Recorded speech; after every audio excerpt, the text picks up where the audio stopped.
Bugun akademik podkastimizning 17-sonida ustozimiz Hamidov Baxtiyor Ilyasovichni chaqirganmiz. Bizlarni asosiy manfaatlar boshqaradi. Manfaat qayerda bo'lsa, o'sha do'st. Manfaat qayerda bo'lmasa, bizga dushman bo'lish ham hech gap emas. Ichki ishlar vazirligi qoshidagi akademik litseyda hozirgi kunda faoliyat yuritib kelmoqdalar. Juda ham ko'p bugungi kun olimlari o'sha litseydan chiqishyapti. Oldindan o'qituvchini ko'rish, oldindan gaplashish, o'rtaga demak pul aralashishi, korrupsion holatlar juda ko'p bo'lgan. Ular haqiqatmi, haqiqat emasligini qanday aniqlab bo'ladi? Asrlar davomida hech kim e'tibor qilmaganligi uchun tuproq bosib qolgan, yer qalda qolib ketgan. 1992-yili O'zbekiston Respublikasida birinchi marta test sinovlari joriy qilindi. Tozagina mustaqil bo'lgan davlat qaysi davlat tajribasidan o'rgandi? Siyosatda odam bo'lmaydi. Siyosatda g'oya bo'ladi deydi.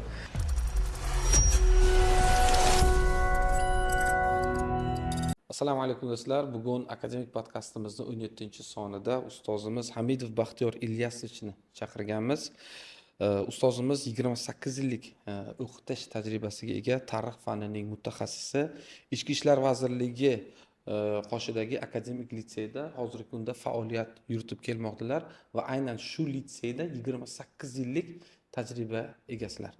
Xo'p, bugungi podkastimizni asl maqsadi ota-onalarga, tomoshabinlarga tarix fanini ahamiyati, uni nega kerak ekanligi, fan o'laroq tarixni nima uchun o'qish kerakligi va bolalarni bu fanga nega yo'naltirish kerak ekanligini o'rganib chiqamiz. Xudo xolasa bunga bizga yaqindan ustozimiz Baxtiyor Ilyasovich yordam berib borlar. Ustoz, assalomu alaykum. Assalomu alaykum. Xush keldingiz studiyamizga. Rahmat. Chaqirganlaringiz uchun, taklif qilganlaringiz uchun sizlarga katta rahmat. Xo'p, ustoz, sekin-asta suhbatimizni boshlasak, tarix fanini o'qitish nima uchun zarur? Hozirgi sharoitda tarix o'zini aktualligini yo'qotib bormayaptimi?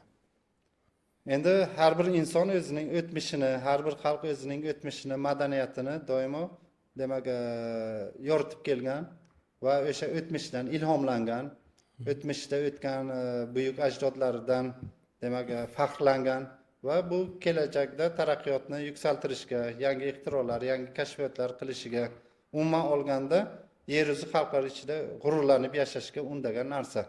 Shuning uchun tarixni o'rganish zarur deb hisoblaymiz. Endi tarixni o'rganmasangiz, bu hozirgi zamonaviy siyosatda yuz berayotgan, xalqaro maydonda yuz berayotgan voqealarni mohiyatga tushunib yeta olmaysiz. Chunki jahonda yuz berayotgan barcha voqea hodisalarning asosi tarixga borib taqaladi. Uni asl manbalarni izlab topish, nima uchun shu voqealar boshlangan, qaysi nuqtadan boshlangan, nimalar turtki bo'lgan, bu hammasi tarixga borib taqaladi. Shuning uchun tarixni o'rganmasdan iloji yo'q va ko'r-ko'rona demak turli voqealarga tushunmasdan turib, mohiyatga yetmasdan turib, ularni tahlil qilish, o'zini fikrini bildirish nomaqbul deb hisoblayman. Hozirgi kunda bizda tarix zerikarli degan bir tendensiya mavjudda. Tarix asli zerikarli emas. Tarixni yetkazib berish ayrimlarga zerikarlidir. Tarix darsliklari bilasizmi? Demak, maktab o'quvchilariga tarix darslari asosida dars o'tiladi. Asos bizlarga faqat tarix darsliklari, chunki davlat ta'lim standartlari bor. Davlat ta'lim standartlari asosida dasturlar yaratiladi va dasturlar asosida darsliklar ishlab chiqiladi. Va o'sha darsliklarni yozayotgan olimlarimiz qanchalik darajada o'quvchining psixologiyasini o'rgangan va o'quvchini psixologiyasiga yarasha qanday qabul qilishga yarasha darslikni murakkab tilda yozganmi yoki oddiy sodda gaplar bilan yozganmi? Qanchalik qiziqarli qilib yozganmi yoki faqat faktlar bilan to'ldirib tashlaganmi degan savolni qo'yish kerak.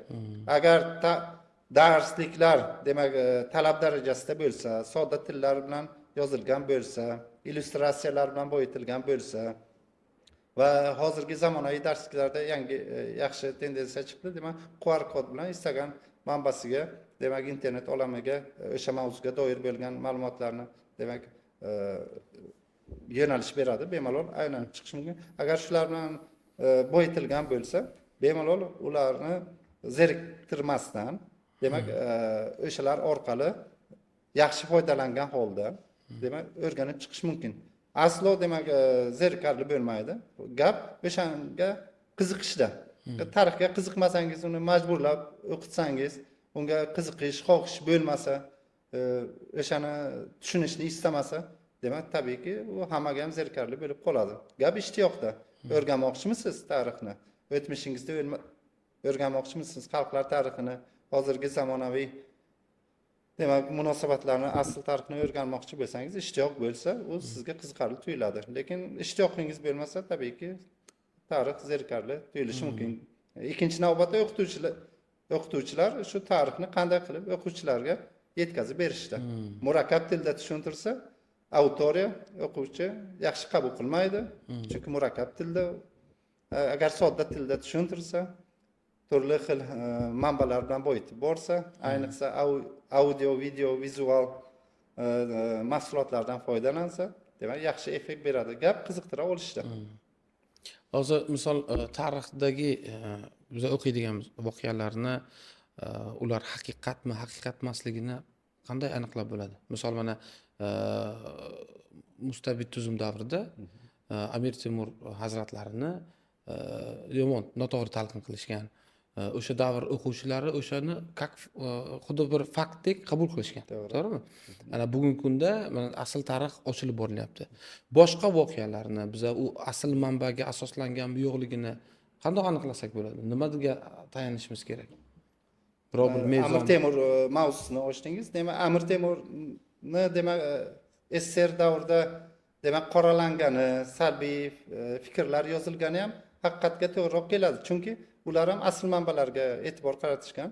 Ayniqsa Amir Temur davrida yashagan zamondosh tarixchilar, u bilan birga yurgan, uni yurishlarini kuzatgan, o'sha davrda yashagan tarixchilar ham o'shalar Amir Temurga qanday munosabatda bo'lgan degan savol tug'iladi. Kimdir Amir Temurdan jabr zulm ko'rgan bo'lsa, uni olib borayotgan siyosatda tabiiyki yoqmagan bo'lsa, tarixni o'sha holicha yozib qoldirgan.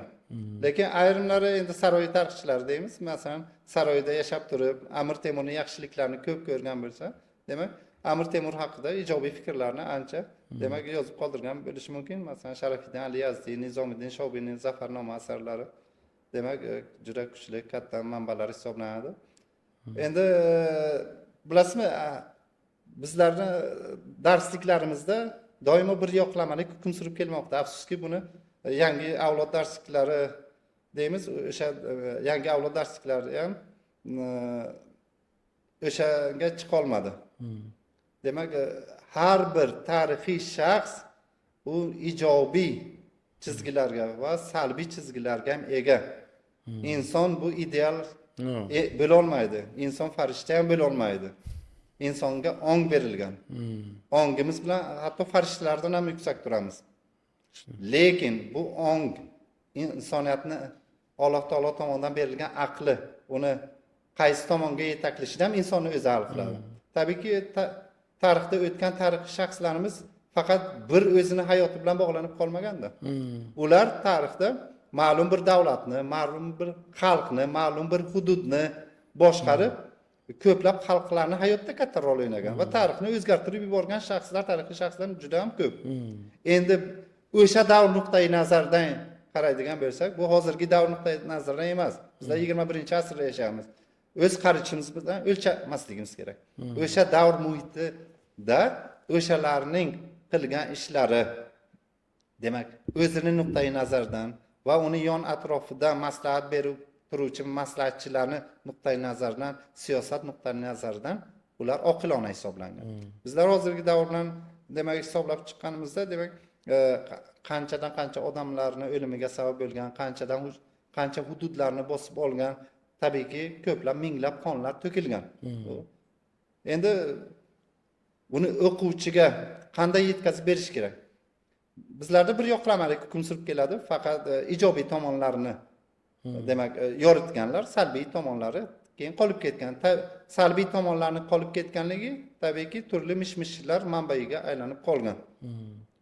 Uni o'quvchiga yetkazib berishda ana shularni yetkazib berish kerakki, demak, inson doimo 100% ijobiy obraz emas, 100% salbiy obraz ham emas. Har bir insonning qalbida xoliqlik va maxluqlik yashiringan deyiladi. Bu Friedrich Nietzschening gapi. Demak, u bizning nazarimizda ko'plab salbiy ishlarni ham amalga oshirgan, qirg'inliklarga yo'l qo'ygan. Lekin sababi nima? O'sha qirg'inliklar xalqlarni demak bir joydan ikkinchi joyga ko'chirish, hatto butun bir qabilasi bilan, butun bir shahri bilan ko'chirib yuborish. O'sha davr nuqtai nazaridan o'sha qaror qabul qilinishida bu to'g'ri yo'l hisoblangan. Bu hozirgi zamonda aytsangizki, ana shu odamni oilasi bilan ko'chirib yubordi, shaharni ko'chirib yubordi desangiz, bu butunlay salbiy shaxsga aylanib qoladi. Shaxsga aslo bunday baho berib bo'lmaydi. 100% demak salbiy odam bo'lmagani kabi 100% ijobiy odam ham bo'lmaydi. Shuning uchun tarixni o'rgatishda meni fikrimcha shu darsliklarga ijobiy tomonlari bilan birga demak salbiy tomonlarini ham uni tushuntirib ketish kerakki, o'sha davr nuqtai nazaridan bu o'shani tutgan yo'li, qilgan ishlari to'g'ri edi.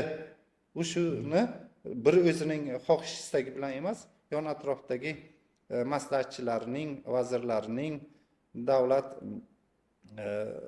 rahbarlari, umuman davlat siyosatida ishtirok etadigan yaqin kishilarni maslahati bilan mashvaratda, ya'ni majlisda hal qilib shu yo'lni tutgan. Aslo uni qorlamasligimiz ham kerak. Aslo uni ulug'lamasligimiz kerak. Asosiysi o'shaning ijobiy tomonlarini qabul qilish olishimiz kerak. Mayli salbiy tomonlari qolib ketsin, mayli bir, lekin ijobiy tomonlaridan foydalanib kelajakni yoritishga, kelajakda bizlarga aniq yo'l ko'rsatuvchi bo'lishga yordam beradi. Bu degan xasbeshlash kerak emas. Ularni xasbeshlash kerak emas, yashirib bunaqa aytish kerak, lekin o'sha nuqtai nazar bilan bayon etish kerak. Ko'proq ijobiy tomonlarni yoritib berishga harakat qilishimiz kerak. O'sha paytda to'g'ri bo'lgan. O'sha paytda to'g'ri bo'lgan. Haligi Ifqalasi degan bir nima bor-ku. Graf Monte Cristo. Graf Monte Cristoda Aleksandr Dumani. o'sha yerda Bonapartis bo'ladi, ana sudyani otasi Bonapartis bo'ladi. O'sha joyda bir bular qirolni odamni Bonapartislar o'ldirib qo'yadi-da. Endi o'sha otasi bu yerda glavni qotil bo'ladi, asosiy qotil. O'g'li esa sudya. Keyin bular uchrashib qoladi ko'chada.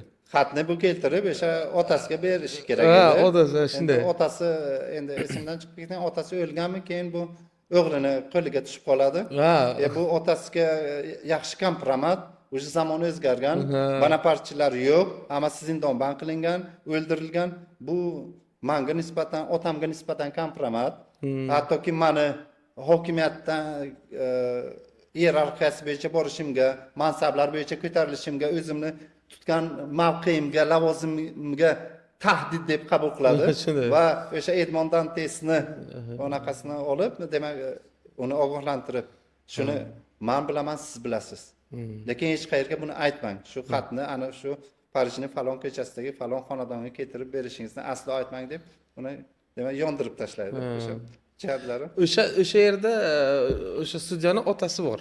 Otasida bir gap va esimda qolib ketgan.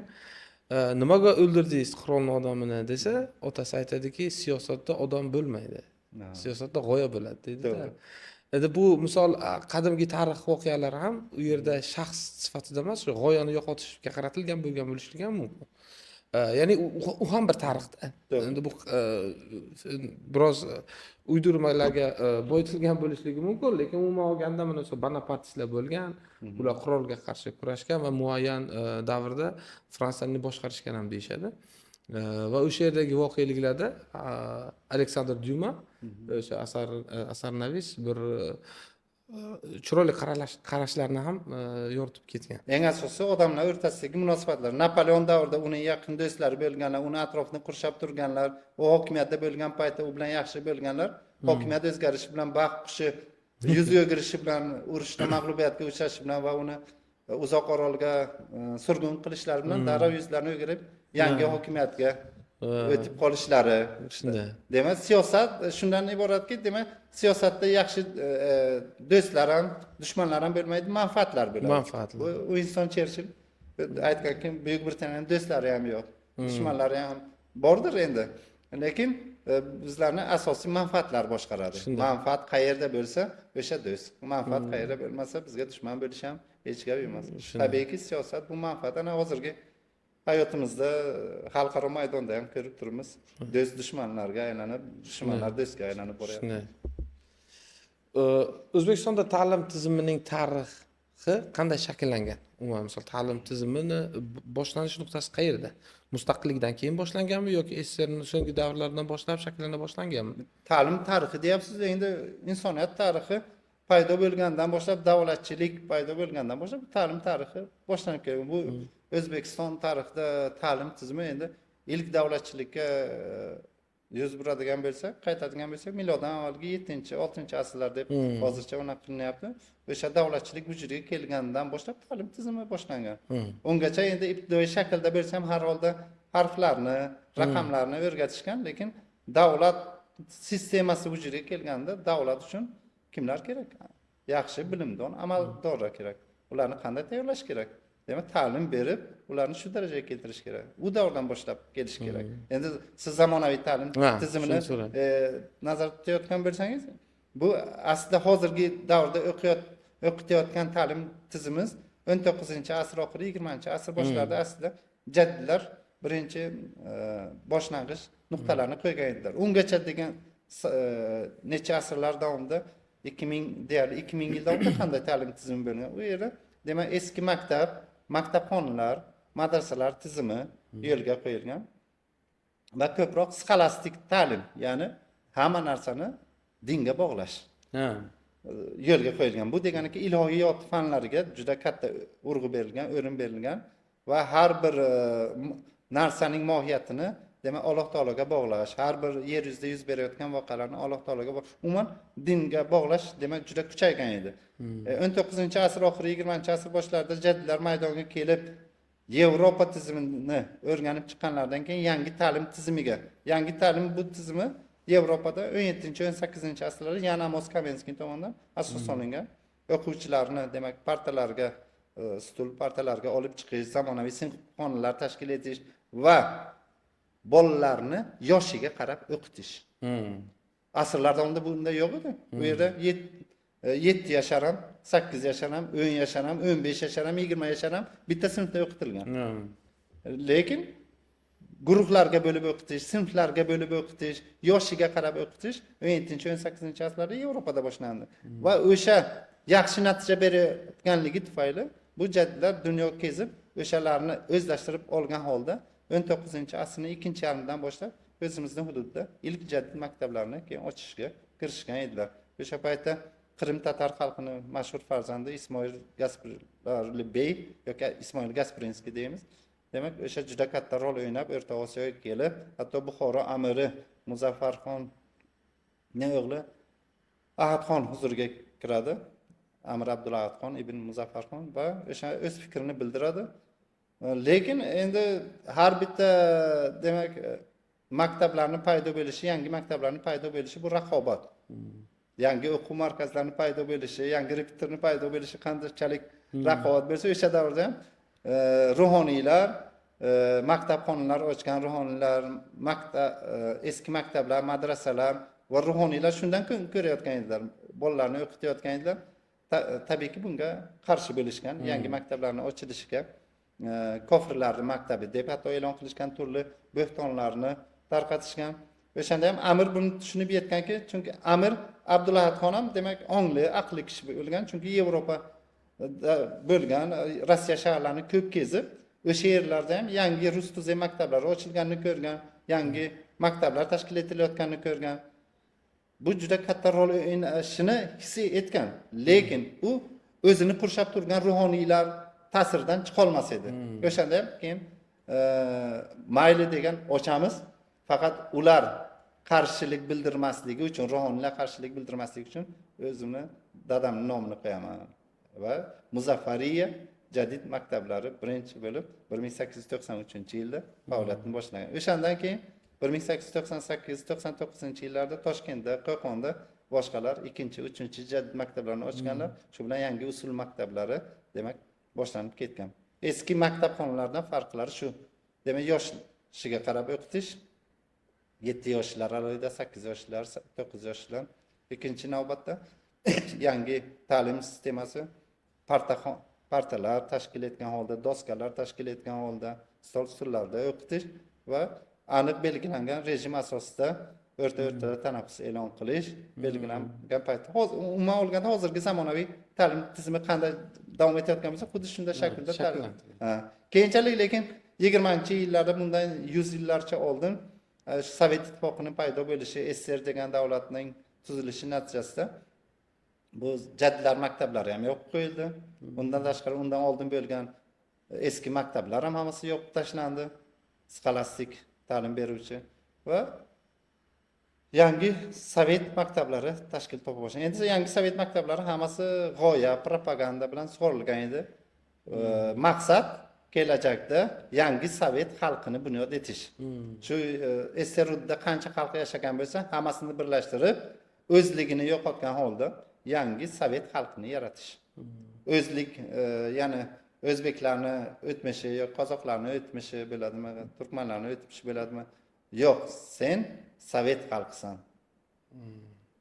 Demak, yangi xalqni yaratish iborat bo'lgan. Bu yangi xalqni yaratish uchun nima kerak?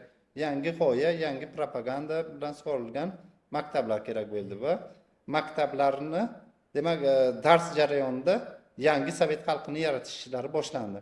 Lekin bitta narsasi bor, sovet maktablari, sovet ta'limi bu butun dunyoda butun xalqini savodli qila olgan davlatlardan biri. 99% darajada hamma savodli bo'lgan. Hozir ham ayrim oradan 100 yil o'tgan bo'lsa ham ayrim dunyo davlatlarida aholisining 60%, 70%, ana Hindistonga boring, demak 100 millionlab odam savodsiz yuribdi. Ana shu narsasi bilan barcha xalqni deyarli 100% savodli qila olgani bilan, demak, yaxshi bo'ldi. Hamma xatni tanidi, yozuvni o'rgandi, raqamlarni tanidi. Har holda, demak, savodli bo'la oldi bunisi. 91-yilgacha shu holat davom etib keldi va shu demak, mayli o'sha g'oya, propaganda asosida qurilgan bo'lsa ham, lekin yangi davr olimlarini yetishib chiqardi. SSR davrida yangi o'zbeklardan chiqqan professorlar, o'zbeklardan chiqqan mashhur akademiklar paydo bo'ldi. Ular jahon ilm fani sivilizatsiyasiga juda katta rivojiga katta hissa qo'shdilar. Bunisini ham rad etib bo'lmaydi. To'g'ri, g'oya, ularning mafkura, demak, boshqarib turgan bo'lsa ham, lekin har holda ilm fanda juda katta kashfiyotlar qilingan edi. Buni rad etmaslik kerak. Tarixning qora sahifalari desak ham, har holda o'sha davrda demak, ilm fan har holda rivojlandi. Har holda juda kam emas, juda binoyi rivojlandi. Chunki ko'pgina fanlar o'sha Rossiya O'rta Osiyoni bosib olgandan keyin ko'pgina fanlar bizlarga kirib keldi. Va fanlarni sistemalashtirish kirib keldi. Masalan, oddiy misol arxeologiya fani bo'lmagan. 19-asrning ikkinchi yarmigacha ruslarning tadqiqotchilari, olimlari kelib, bu yerda arxeologik tadqiqotlarni o'tkazganlar. Necha asr davomida berkilib qolgan, yer qa'riga tuproq bilan aralashib ketgan, usini tuproq bosib qolgan oddiy Ulug'bek rasadxonasi. Chunki Ulug'bekning o'limidan keyin o'sha ruhoniylar Ulug'bek rasadxonasini butunlay demak, yopib tashlaganlar. Va asrlar davomida hech kim e'tibor qilmaganligi uchun tuproq bosib qolgan, yer qa'rida qolib ketgan. 1908-yilga kelib, demak, o'sha akademik Vyatkin tomonidan o'sha narsa ochildi. Necha asr davomida qolib ketgan. Bu taraflarni ham inobatga olish kerak. Sistemalashtiruvchi ular juda katta rol o'ynadilar va tarixiy eski manbalarni xalqning ichidan topa olishda va ularni tarjima qilishda juda katta rol o'ynadilar. Asta-sekin zamonaviy yangi dorul fununlar, yangi universitetlar ochila boshlandi. Yangi davr olimlarini yetishtirib chiqarish kerak edi va tabiiyki juda katta hissalarni, demak, ular ham qo'shganlar, ularni xizmatlarini ham rad etib bo'lmaydi. Va o'sha ta'lim sistemasi mustaqillikka erishganimizdan keyin nafaqat endi g'oyaviy, mafkuraviy jihatdan, balki endi butun dunyo sivilizatsiyasiga qo'shilib bordik. O'shandan keyin endi Yevropa, Amerika va dunyoning turli rivojlangan davlatlarining ta'lim sistemasidan ham, demak, bahramand bo'lib, o'zimizning yangi yo'limizni hozircha kashf etyapmiz, yo'lda boryapmiz, yangi unaqa metodlarni, yangi yo'nalishlarni rivojlangan davlatlardan o'zlashtirib olish kuchaygan. Bu tabiiy hol, chunki aynan, demak, bitta tor doirada qolib ketib, faqat o'zimizni aytganimiz to'g'ri, o'zimizni aytganimiz e, haq deb o'tirmaslik kerak. Qaysi dunyo davlatlarida, masalan, ta'lim sistemasida ilg'or yutuqlarga erishilgan bo'lsa, o'shalarni olib O'zbekistonda, demak, qo'ldan kelguncha o'zimizning ta'lim sistemasimizga, tizimimizga kiritsak ham juda katta foyda beradi. Masalan, o'sha hozirgi kunda Finlandiya ta'lim sistemasi yoki Singapur ta'lim sistemasi. Chunki to'g'ri ijtimoiy tarmoqlarda o'qiymiz, ko'pchilik norozi bo'ladi. Ha deb boshqa dunyo davlatlarning ta'lim sistemasini o'rganamiz, o'zimizniki qayerda, o'zimiznikini yaratmaymizmi? O'zimiznikini ana bularni ilg'or fikrlarni hammasini jamlab olgandan keyin eng yaxshi tomonlarini o'zlashtirib olgandan keyin va o'zimizni yo'limiz ham, o'zimizni modelimiz ham asta-sekin tayyor bo'lib boradi. Hozircha demak, ularning yutuqlaridan foydalanib turaylik. Shuni. Keyin asta-sekin yo'limiz o'shanga. Masalan, oddiy misollarni ingliz tilida sertifikat sohasi yoki barcha fanlar bo'yicha ham unaqa qilsak. O'sha birinchi o'sha IELTS masalan unaqasi yoki TOEFL unaqasi, TKT boshqa unaqalar bor. O'shalar asosida O'zbekistonda ham o'zini demak unaqa milliy sertifikati paydo bo'ldimi? Masalan, Safer deymiz. Safer bo'ldi. Demak, u bizlar o'zimiz yaratganimiz yo'q. U model olindi. Va o'sha modelni olib O'zbekiston sharoitiga moslashtirib, demak, esimdan chiqmasa, 1-2-3 yil oldin 5 ta yo'nalishda edi. Hozir 4 ta yo'nalishda o'sha IT sistemasiga deyarli yaqinlashgan. Oldin grammatika ham bo'lardi. Saferning o'zi xalqaro standarti ham bor. KAE deydi, KAE imtihoni bor, ESOL imtihoni bor, ESL deydi. imtihonlar azaldan bor, o'shalarning modellaridan Safer'i bizga ko'proq to'g'ri kelgan. Demak, to'g'ri kelib qoldi. Ana o'zingiz demak, tilchi sifatida. Demak, o'shalardan yaxshi tomonlarni olib bildik. Juda ko'p, juda ko'p. Ustoz, men ochig'ini aytaman, maktabni mana bitirganimizga deyarli mana 20 yil bo'layotgan bo'lsa, 18 yil bo'lgan bo'lsa, hozirgi kun avlod bilan biz o'qigan davrdagi avlodlar o'rtasida yer osmonchalik farq. To'g'ri. Tan olamiz. Men g'urur bilan ayta olamanki, bizning ta'lim sohamiz juda ham rivojlanib ketgan. Muammolar ta'limga bog'liq emas. Men misol bolalarni qanaqadir tabletkaga o'tirib qolishligi, yoki kashandalikka berilib qolishligi, ota-onasi gap qaytarishi, telefonga berilib qolishligi bu ta'limni kamchiligi emas. To'g'ri. U muhit, oiladan, tarbiyadan bo'layotgan narsa. Ni yo'qotishimiz, aybni o'zimizdan qidirmaymiz ota-onalar. Shunda hamma ta'lim sistemasini kamchilik qidiradi-da. Misol sistemada muammo yo'q. Muammo uni boshqa nima deydi?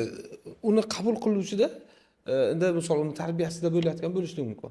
Tasavvur qilaylik, ana misol bir kishida yangi rusumli mashina bor, elektromobil, o'zini o'zi boshqaradigan mashina. Uni tushunadigan shofyor bo'lmasa, u mashinada ayb yo'q-da. To'g'ri, to'g'ri. Bu mashinada yurmaydi deyishdan ayb yo'q-da. Xullas, bugungi modelimiz juda yaxshi rivojlanib ketdi deb o'ylayman. Nasib. To'g'ri, kamchiliklari bordir. Uni rad etib bo'lmaydi. Qaysi sohada kamchilik yo'q? Kamchiliklar bo'ladi, lekin o'sha kamchiliklarni yillar davomida bartaraf etib, chunki ta'lim bu qotib qolgan emas.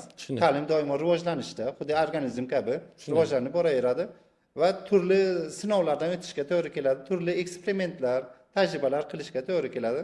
Roger Bacon o'sha 3-asrda yashagan ingliz olimi aytgandek, demak, tajribalar orqali ma'lum bir maqsadlarga, ma'lum bir fandagi yutuqlarga erishish mumkinligini isbotlab bergan. Bu eksperiment qilib ko'rmasangiz, tajriba qilib ko'rmasangiz, qanaqa sinfxonada shu metodingiz qanday effekt beradi? Uni qilmasangiz, hech bo'lmasa 1 oy davomida yoki 1 yil davomida o'qitib, keyin natijasini ko'rmasangiz, unda oldindan aytib bermaydi. Bu yo'q, bu metodingiz yaxshi emas ekan deb birta darsda yoki shunda ko'rib uni qilish mumkin emas. U yil davomida o'quvchilarga singdirib borilgandan keyin yagona xulosaga kelish mumkin. Misol men o'zim ko'rmaganman ustoz, lekin men turk litseylar haqida eshitganmizda. Ko'p, juda ham ko'p bugungi kun olimlari o'sha litseydan chiqishgan. To'g'ri. To'g'ri, mana misol o'z paytida to'xtatib qolindi. Ularda qanaydir o'sha aytganda eski davriga o'xshab bir misol g'oyani singdirish kabi nimalardir bo'lgan bo'lishligi mumkin. Men uni bilmayman. Lekin bugungi kunda ko'plab mana ustozlar, kurslarni yuritayotganlar ko'pchiligi o'sha tizimda o'qishgan va litseylar yopilib ketgandan keyin kurslar shaklida o'shalar kirgizgan ta'lim sistemasi ishladi deb o'ylayman. Ishladi. Va bu yerda yutuq nimada bo'ldi? Yutuqda g'oya kirgizilmadi. Ular kirgizmoqchi bo'lgan, bilmayman u qanaqa g'oya kirgizmoqchi bo'lishgan, kimlar kirgizmoqchi bo'lgan. Lekin muayyan davrda o'qitgan shogirdlari, tayyorlagan bolalari katta olim. Bugun men o'ylayman davlat o'sha arboblari orasida ko'plab olimlar, mutaxassislar o'sha litseylarda o'qishgan. Nima uchun shunday bo'ldi deb o'ylaysiz? Bilmayman. O'shani sizdan so'ramoqchiman. Endi tirik tarixni endi ko'rib turibsiz, ana tirik guvoh. O'sha davrda men o'qiganman. 1992-yili O'zbekiston Respublikasida birinchi marta test sinovlari joriy qilindi. Men o'sha yili o'qishga kirganman. Birinchi marta testchi o'zimiz. Ungacha qo'z tortish. Yo'q, 90-yil bitirgan bo'lsak ham 2 yil davomida u imtihonlar bo'lgan, o'sha biletlar asosida kira olmaganmiz. Chunki o'sha paytlarda oldindan o'qituvchini ko'rish, oldindan gaplashish, o'rtaga demak pul aralashishi, korrupsion holatlar juda ko'p bo'lgan.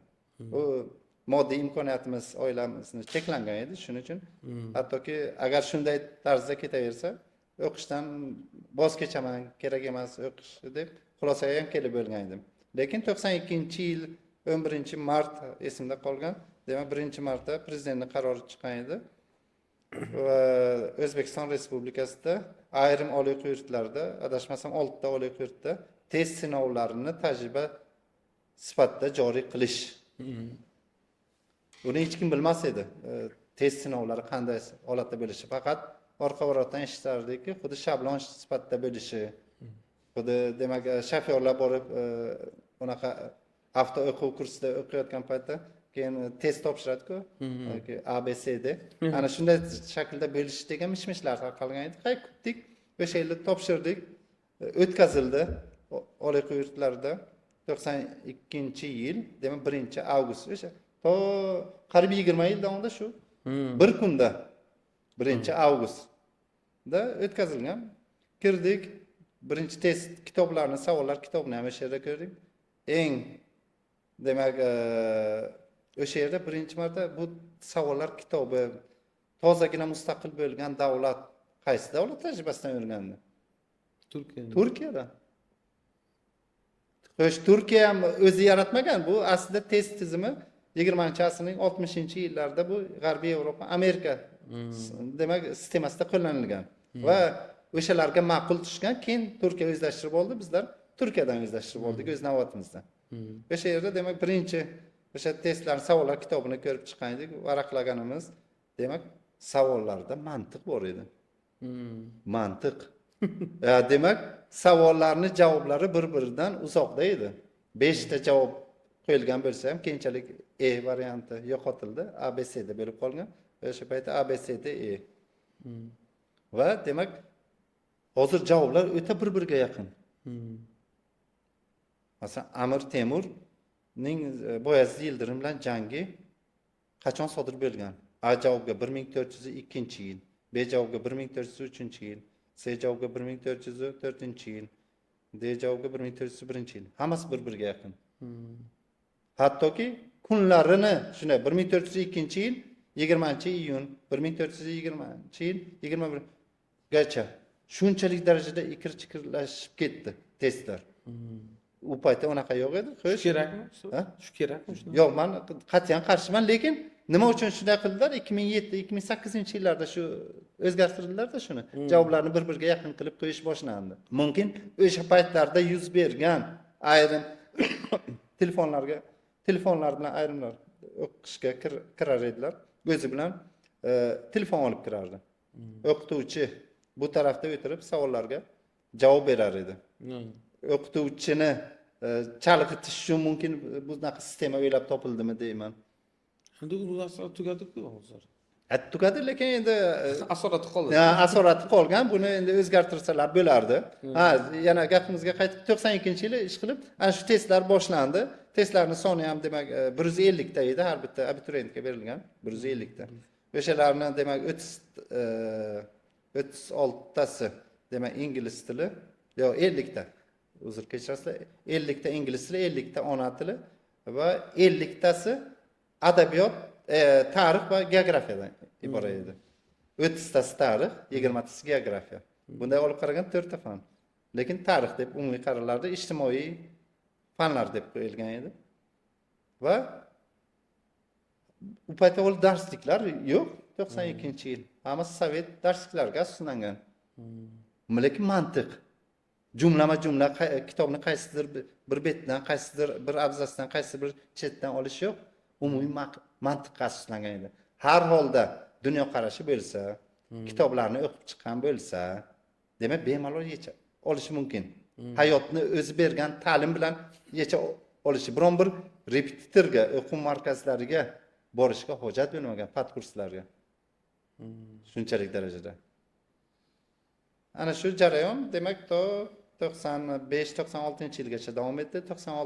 94-yilda keyin o'zimizning davlat test markazimiz tuzildi. 2 yil davomida Turkiya standarti asosida bizlar bunaqa qilib keldik, foydalanib keldik. Hattoki o'sha bizlarning demak testlarimizni, savollar kitobi va javoblar varaqasi Turkiyaga olib borib tekshirilib kelingan. 2-3 yil davomida. Chunki test markazining o'zi bizlarda yo'q edi. 25 kun kutar edi. 26-avgust kuni keyin javoblar kelib e'lon qilinar edi. Va o'sha yaxshi ketar edi. Chunki Turkiya o'qituvchilari, muallimlari va test ekspertlari bilan, test tuzuvchi ekspertlar bilan bizlarni o'zimizni ekspertlar borib o'sha yerda birgalikda savollar kitobini yaratar edilar. Yaxshi ketayotgan edi. O'sha davrlarda keyin o'sha siz aytganingizdek turk litseylar, ya'ni Turkiyaning liseylari tashkil topdi. Keyinchalik 1999-yil voqealaridan keyin sal O'zbekiston bilan Turkiya munosabatlari buzilgandan keyin bu turk maktablari asta-sekin yo'qla boshlandi. Ahamiyati nimadan iborat bo'lib qoldi? Demak, hamma test variantlari, savollar kitobi demak o'ta sodda va mantiqli qilib tuzilgandi. U har bir savolni ko'r-ko'rona yodlab olish, javobni yodlab olish ishlatilmagan. Bu dars davomida ularga mantiqni ham o'rgatib borishgan. Shuning uchun o'sha turk liseylarida o'qib chiqqan kadrlar keyinchalik juda katta ilg'or mutaxassislar bo'lib yetishib, haligacha demak davlat jamiyat sohasining turli sohalarida ishlab kelyaptilar. Chunki o'sha narsa bor edi.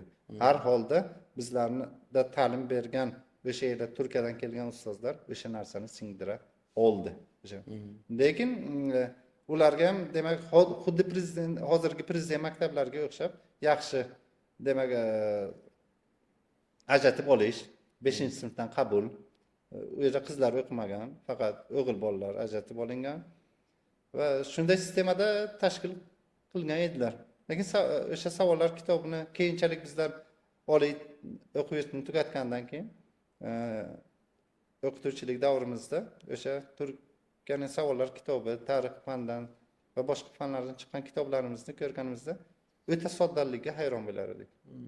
Juda hattoki matematikadan, fizikadan xabari bo'lmagan o'quvchi ham shuni unaqa qilib ochib o'qisa agar, demak mohiyatiga yetib borishi oson edi.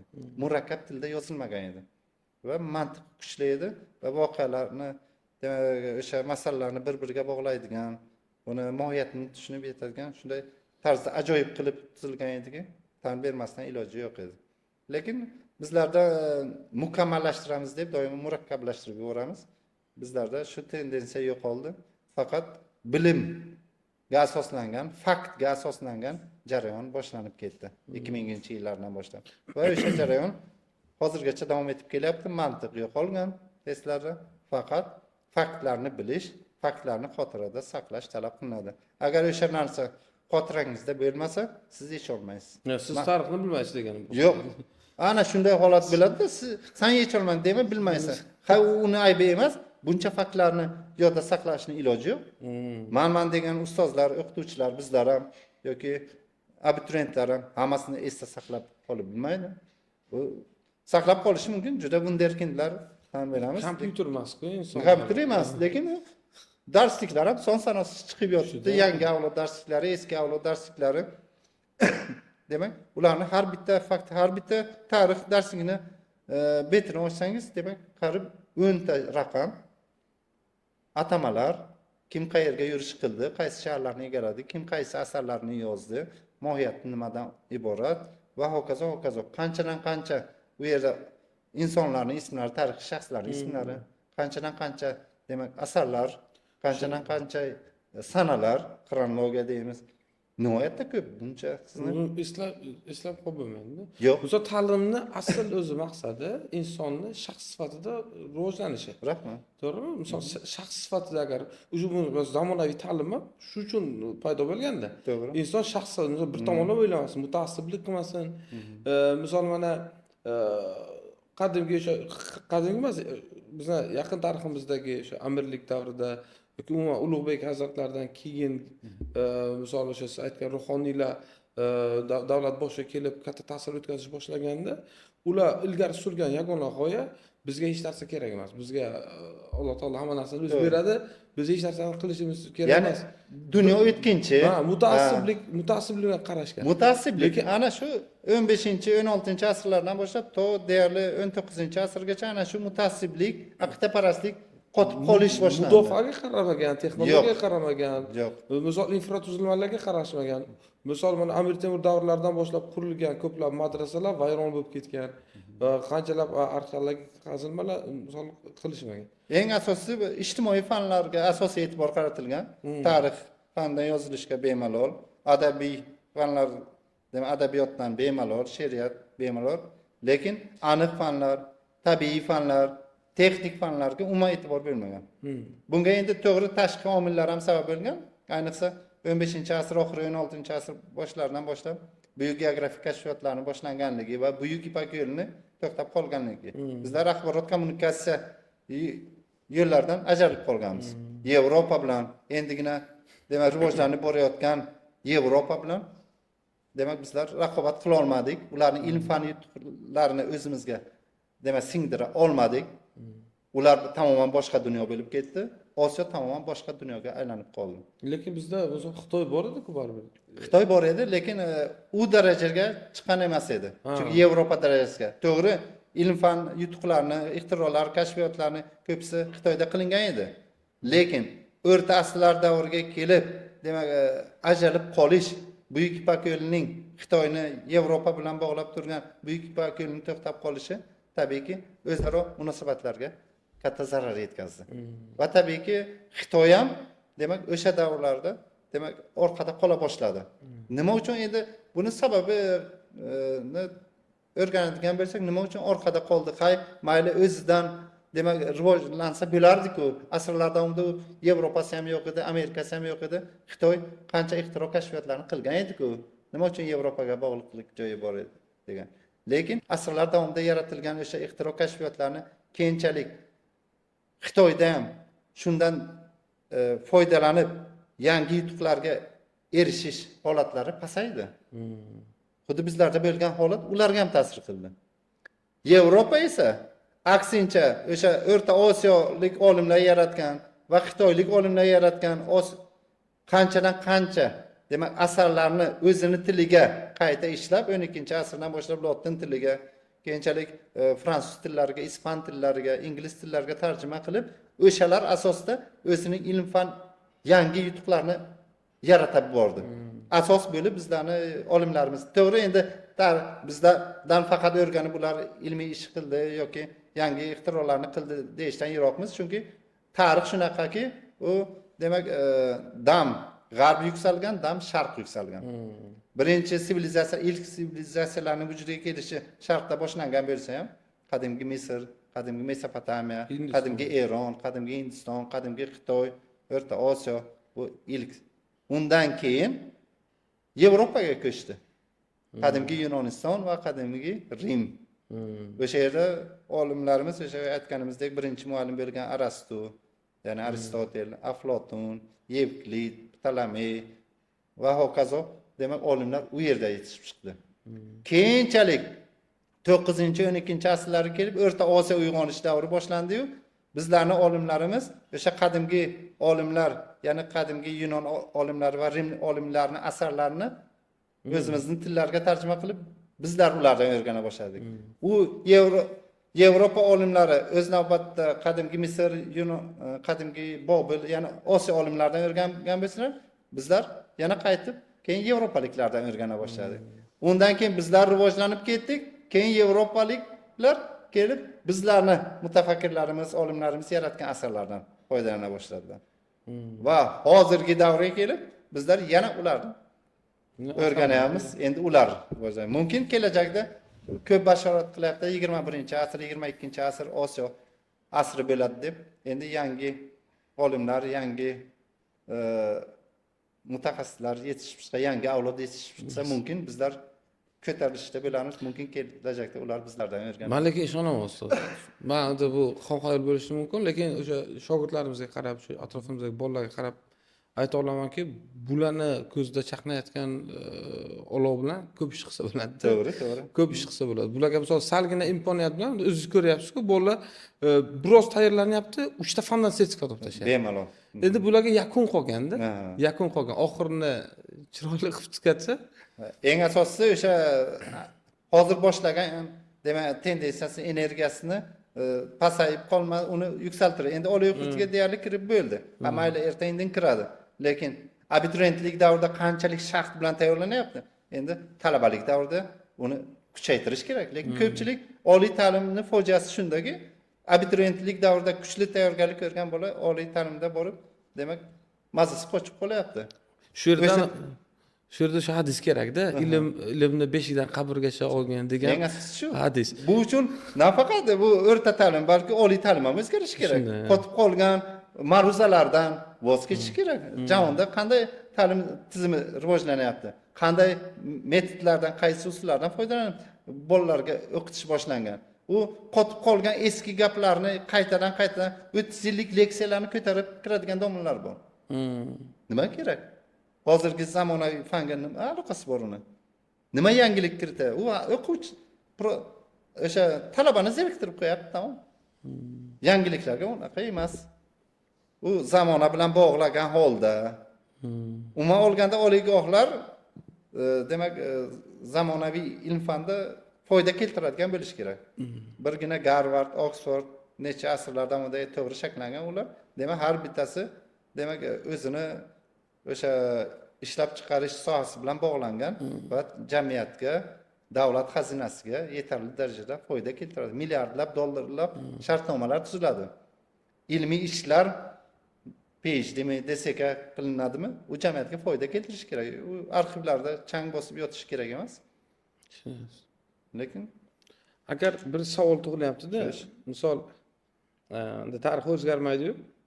Jaddlar o'sha Fazlullo Xo'jayev boshchiligida mana davlatchilik tuzilgan-ku bizda, Amirdan keyin. 4 yilmi yashagan? ha 4 yil. Buxoro Xalq Sovet Respublikasi tuzilgan. O'sha davlat davom etganda, misol mana bu SSR bizni bosib olib, ya'ni tizim o'zgarib ketmaganda, mana mafkuralar kirmaganda, biz hozirgi kunda qaysi davlatga teng bo'lardik yoki undan ortiq bo'lib ketgan bo'lardik? Ta'lim sohasida yoki mana misol iqtisod sohasida umuman olganda. Endi bundan 100 yil oldingi davrga safar qiladigan bo'lsak, endi 1920-25 yillar davri. Xo'sh, demak o'sha paytda O'rta Osiyoda 3 ta davlat sistemasi bo'lgan. Birinchisi demak o'sha Buxoro amirligi davri o'rnida tashkil topgan Buxoro Xalq Sovet Respublikasi. Ikkinchisi Xiva xonligi o'rnida tashkil topgan Xorazm Xalq Sovet Respublikasi. Uchinchisi sobiq Qo'qon xonligi o'rnida va keyinchalik undan keyin tashkil topgan Turkiston general gubernatorligi o'rnida tashkil topgan Turkiston avtonom sovet respublikasi. 3 ta davlat tuzilmasi bor. Lekin bular hech qachon milliy til belgisiga qarab, millatiga qarab ajratilmagan. Har bitta respublika hududida Markaziy Osiyoning barcha xalqlari birgalikda yashashgan. O'zbeklar ham, tojiklar ham, qozoqlar ham, qirg'izlar ham, turkmanlar ham, qoraqalpoqlar ham, yahudiylar ham, barcha birga ruslar ham birgalikda yashashgan, ahil-inoq yashashgan. Keyinchalik eng achinarli holat 24-yil oxiri, 25-yil boshlarida O'rta Osiyoda milliy hududiy chegaralanish o'tkazilgani va bu yerda birgalikda azaldan yashab kelayotgan birgina daryo irmoqlardan demak suv ichayotgan, birgalikda mehnat qilayotgan, chunki jamoatchilik kuchli bizlarda O'rta Osiyoda. Chunki iqlimimiz shundayki, demak turli kanallarni qazish, juda ko'p odamni demak mehnati kerak bo'ladi. Tabiiyki, bizlarda suv resurslarini bir nechta hududlardan oqib kelishi, tabiiyki u ko'pgina xalqlar masalan kanallar qazishga, ariqlar qazishga umuman olganda o'zi uchun hayotiy zaruriyat bo'lgan sohalarga birgalikda mehnat qilishgan, jamoatchilik kuchli bo'lgan. Individualizm bizlarda yo'q. Bizlarda kollektivizm, ya'ni jamoatchilik ruhiyati kuchli bo'lgan. Ana o'sha narsa 1924-25 yillarda milliy hududiy chegaralanish natijasida xalqlarni milliy til belgisiga qarab bo'lib chiqish boshlandi. Qayerda o'zbeklar qaysi viloyatlarda, qaysi tumanlarda o'zbeklar soni ko'proq bo'lsa, demak O'zbekiston, qaysi hududlarda qozoqlar ko'p bo'lsa, Qozog'iston, qaysi hududlarda tojiklar ko'p bo'lsa, Tojikiston va hokazo, turkmanlar, Qoraqalpog'iston va Qirg'iziston kabi strukturalar demak tuzildi. Endi siz aytganingizdek, Buxoro Xalq Sovet Respublikasi ham tugatildi, Xorazm Xalq Sovet Respublikasi tugatildi, Turkiston Respublikasi ham tugatildi. Ularning o'rnida ana shu 5 ta davlat tuzilmasi. Buni Rossiya tugatdimi? Rossiya. Chunki bu hammasi Moskvada ishlab chiqilgan. Stalinning o'ziga xos plani. To'g'ri 20-yillarda hali Lenin tirik bo'lgan paytda ham bu g'oya aytilgan. Lekin buni chuqur puxta o'ylab qilish kerak degan. Lekin qadimgi maqollarni doimo ular shior qilib olganlar. Bo'lib tashlab hukmronlik qil. Qadimgi Rimliklarda ham shu maqol bo'lgan, keyinchalik Buyuk Britaniya imperiyasida ham shu maqol amalda bo'lgan. Bu xalqlarni boshqarishning yagona usuli bo'lib tashlab hukmronlik qilish deb qaralgan. Nimasiga qarab bo'lamiz? Faqat milliy til belgisiga qarab, millatiga qarab bo'lamiz degan faktlar o'rtaga tashlangan. Va butun SSR bo'ylab shu jarayon boshlandi. Nafaqat bu bizlarda, hattoki Rossiyaning o'zida ham avtonom respublikalar tashkil topdi. Hozirgi Rossiyaning ichida bo'lgan Checheniston, Dog'iston, Ingushetiya, Qorachoylar, Yoqutiston, Boshqirdiston, Tatariston va hokazo respublikalar ham o'sha paytda. Lekin u Rossiyaning ichida bo'lgan avtonom respublikalar deb qaraldi. Bu yerda esa alohida ittifoqdosh respublikalar tashkil topdi. Faqat Qoraqalpog'iston avval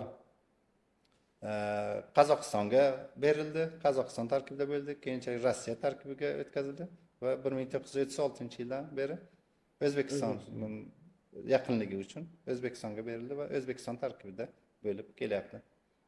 Nima uchun alohida respublika emas deb? Chunki Qoraqalpoqlar boshqa aholi nisbatiga nisbatan kam sonli bo'lganlar, shuning uchun avtonom respublika, ya'ni biron bir respublikaning tarkibidagi respublika bo'lib qolganlar. Agar Buxoro Xalq Sovet Respublikasi shunday qolganida qanday o'zgarishlar bo'lardi? Endi tarixda agar shu voqea bo'lsa, demak Amir Temur Xitoyni masalan bosib olsa nima bo'lardi degan unaqalar bordi. Shuning uchun bu agar shunaqa holatlar bo'lsa edi, demak ayrim yana unaqalar xalqning ichida juda keng unaqalar bor.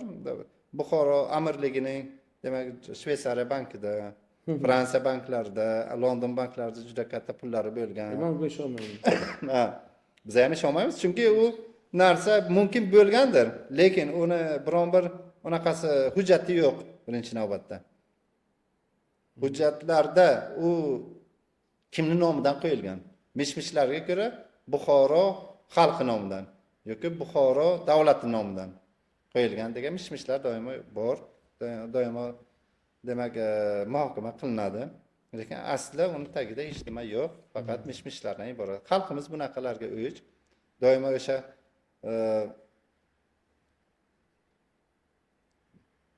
g'oyibdan keladigan boylikka ishonib qoladi. Koshki edi o'sha boyliklar, koshki edi o'sha boyliklar kelsa edi. Albog'ini g'orini topsa edi. Ha, lekin men doimo aytamanki, o'sha bobolarimizga nasib etmagan o'sha boylik bizlarga nasib etadimi? Bu boylikni bizlar yaratmaganmiz-ku. O'sha bobolarimiz ham ularni u asrlar davomida to'planib qolgan katta boylik. Ilm-fanga yo'nalish kerak. Yo'q, ha, rahmat. Ilm-fanga yo'naltirish kerak bo'lgan ularni, demak bosib yotganlar. Na harbiy qudratni oshirish, na ilm-fanni yuksaltirish, hattoki yoshlarni na chet ellarga o'qishga yuborish. Birontasi bo'lmagan. Davlat islohotlari, ma'muriy islohotlar, ta'lim islohotlari qilish kerak edi. Qilinmagan hammasi. Bu pullar faqat mog'orlab bosib yotgan. Mumkin ko'paygandir, mumkin o'sha banklarda qolgandir, lekin natijasi nima bo'ldi? Chiqib ketdi. Ha? Nasib qilmadi.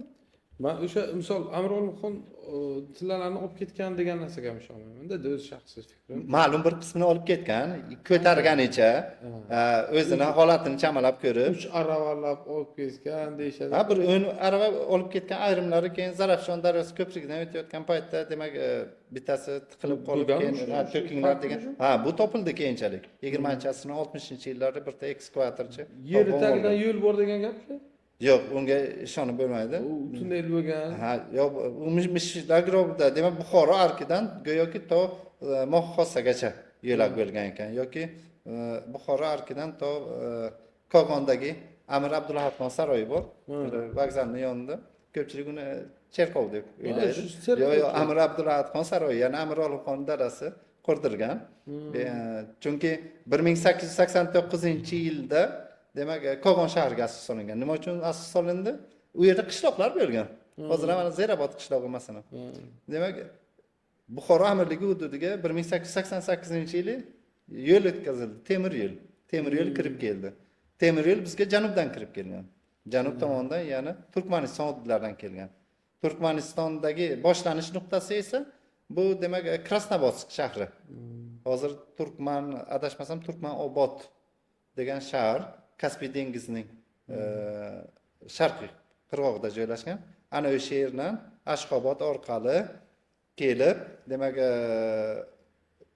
Mari viloyati, keyin Bayramali, keyin Chorjoy orqali keyin demak amirlik hududi, Chorjoy ham Buxoro amirligiga qaragan. Keyin Amudaryodan o'tgan.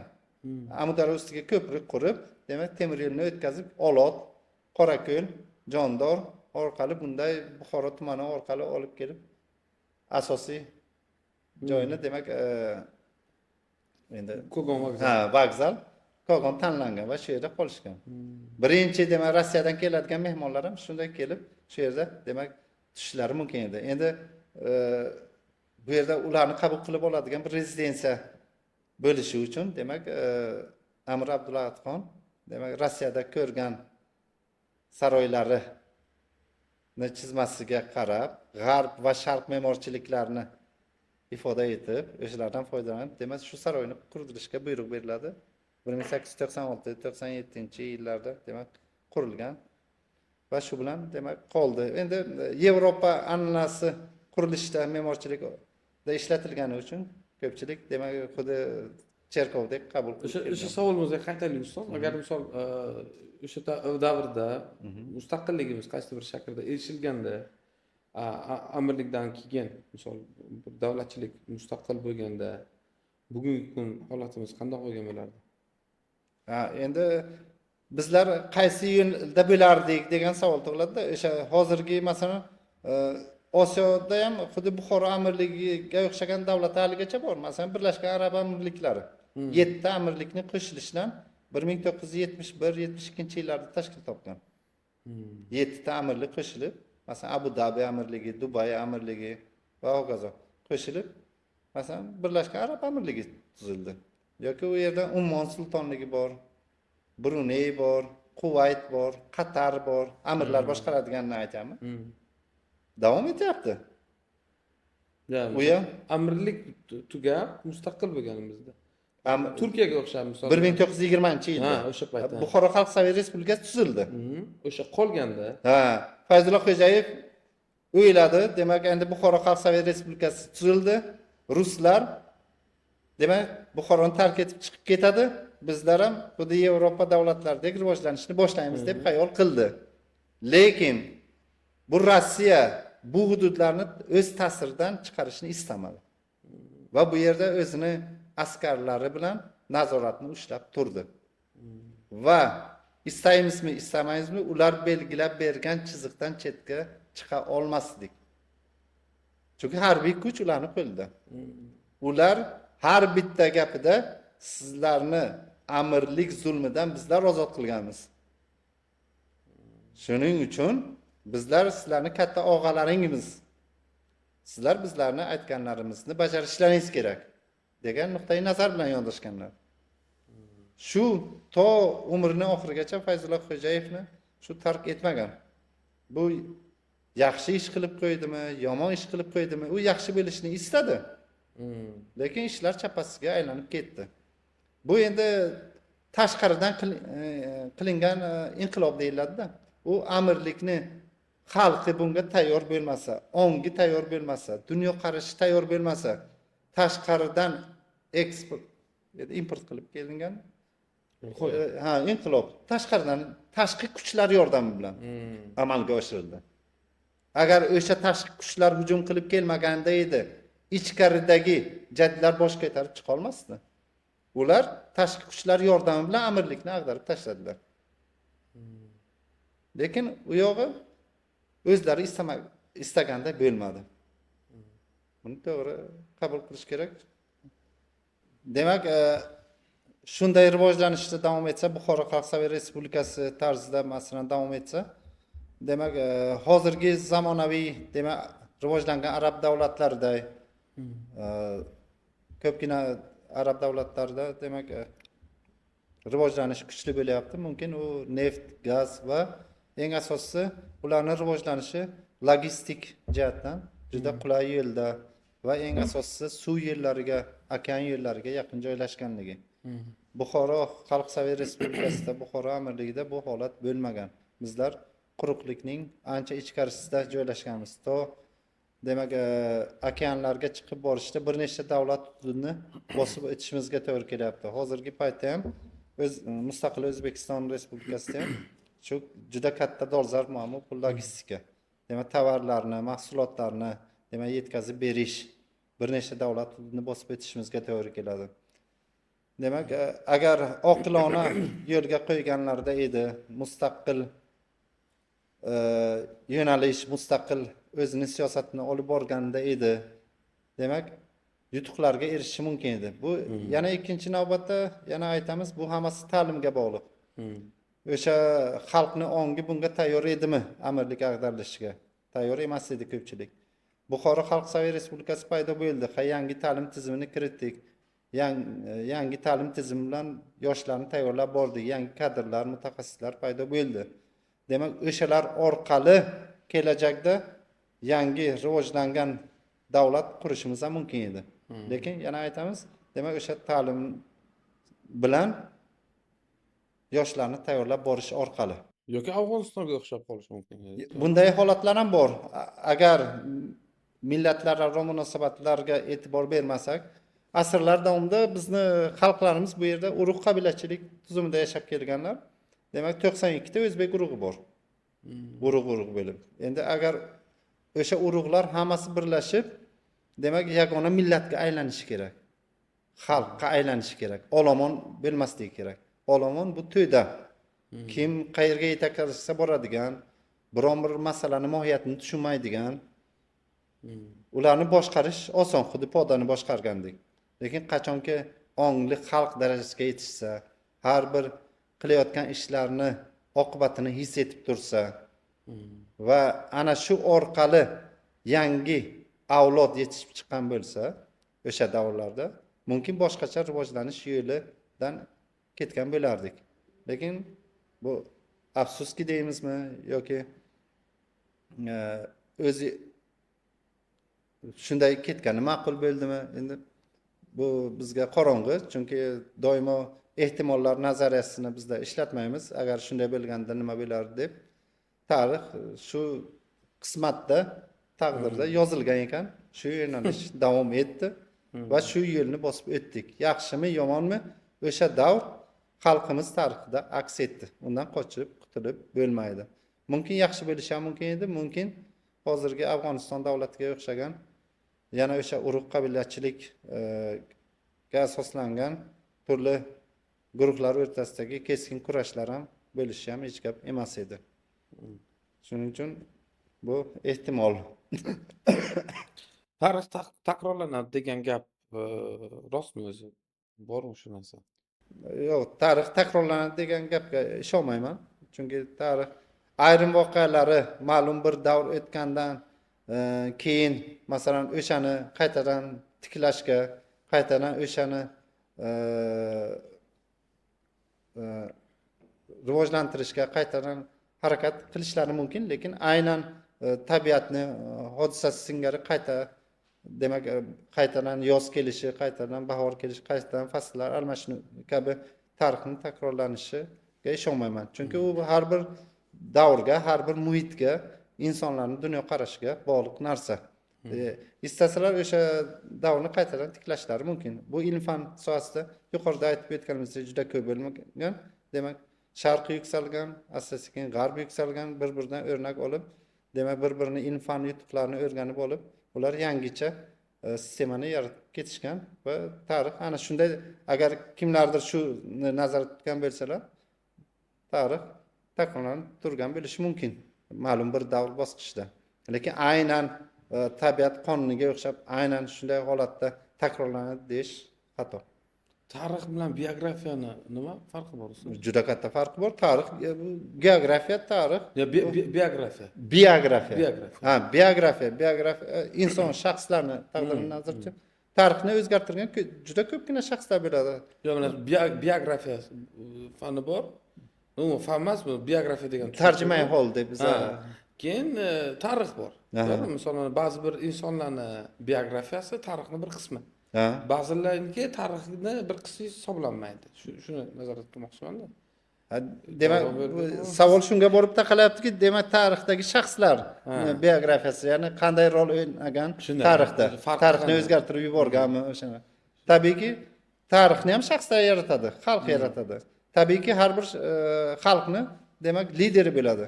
Uni boshqaradigan, yangi yo'nalishlarga olib chiqadigan, yangi cho'qqilarga olib chiqadigan, o'z navbatda demak o'sha xalqni tanazzuliga sabab bo'lgan salbiy insonlar ham bo'ladi. Tarixda shaxsning roli nihoyatda katta. Chunki juda katta miqyosda xalqlarni boshqarish, ularni to'g'ri yo'lga solib bilish, davlatchilik nuqtai nazaridan bo'ladimi yoki vatanparvarlik nuqtai nazaridan, ya'ni chet ellik bosqinchilarga qarshi kurash shaklida bo'ladimi yoki ilm-fan nuqtai nazaridan yangi asarlar yaratgan holda keskin odamlarning dunyoqarashini o'zgarishiga ta'sir qiladigan ilm-fan namoyandalari bo'ladimi? Bu tarixchi shaxslar doimo muhim rol o'ynab kelgan.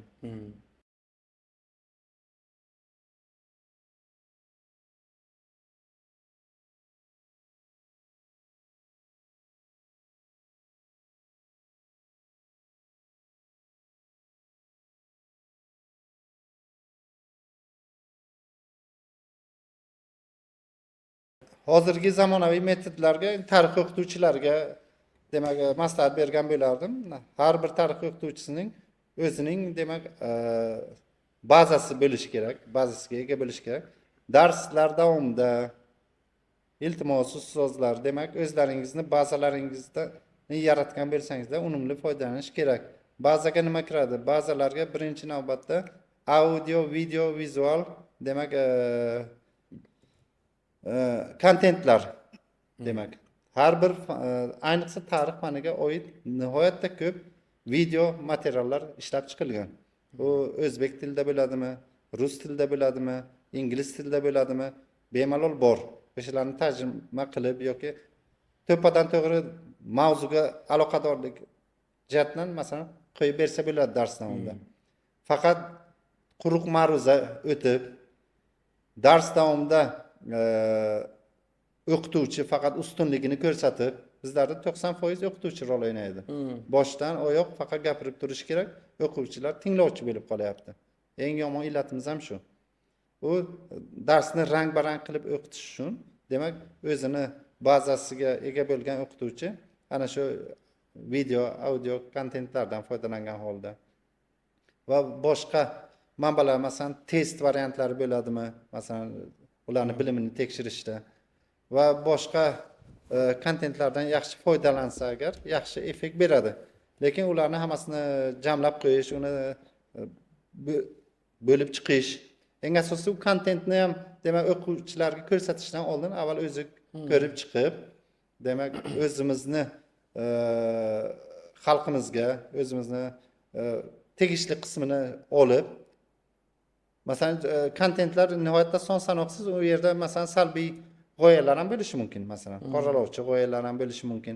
Buni endi sortirovka qilish, qanday yaxshisini yomondan ajratib olish deymiz. Demak, bu o'qituvchini o'ziga bog'liq. Agar davlat miqyosida yo'lga qo'yilsa, yanada yaxshi bo'lardi.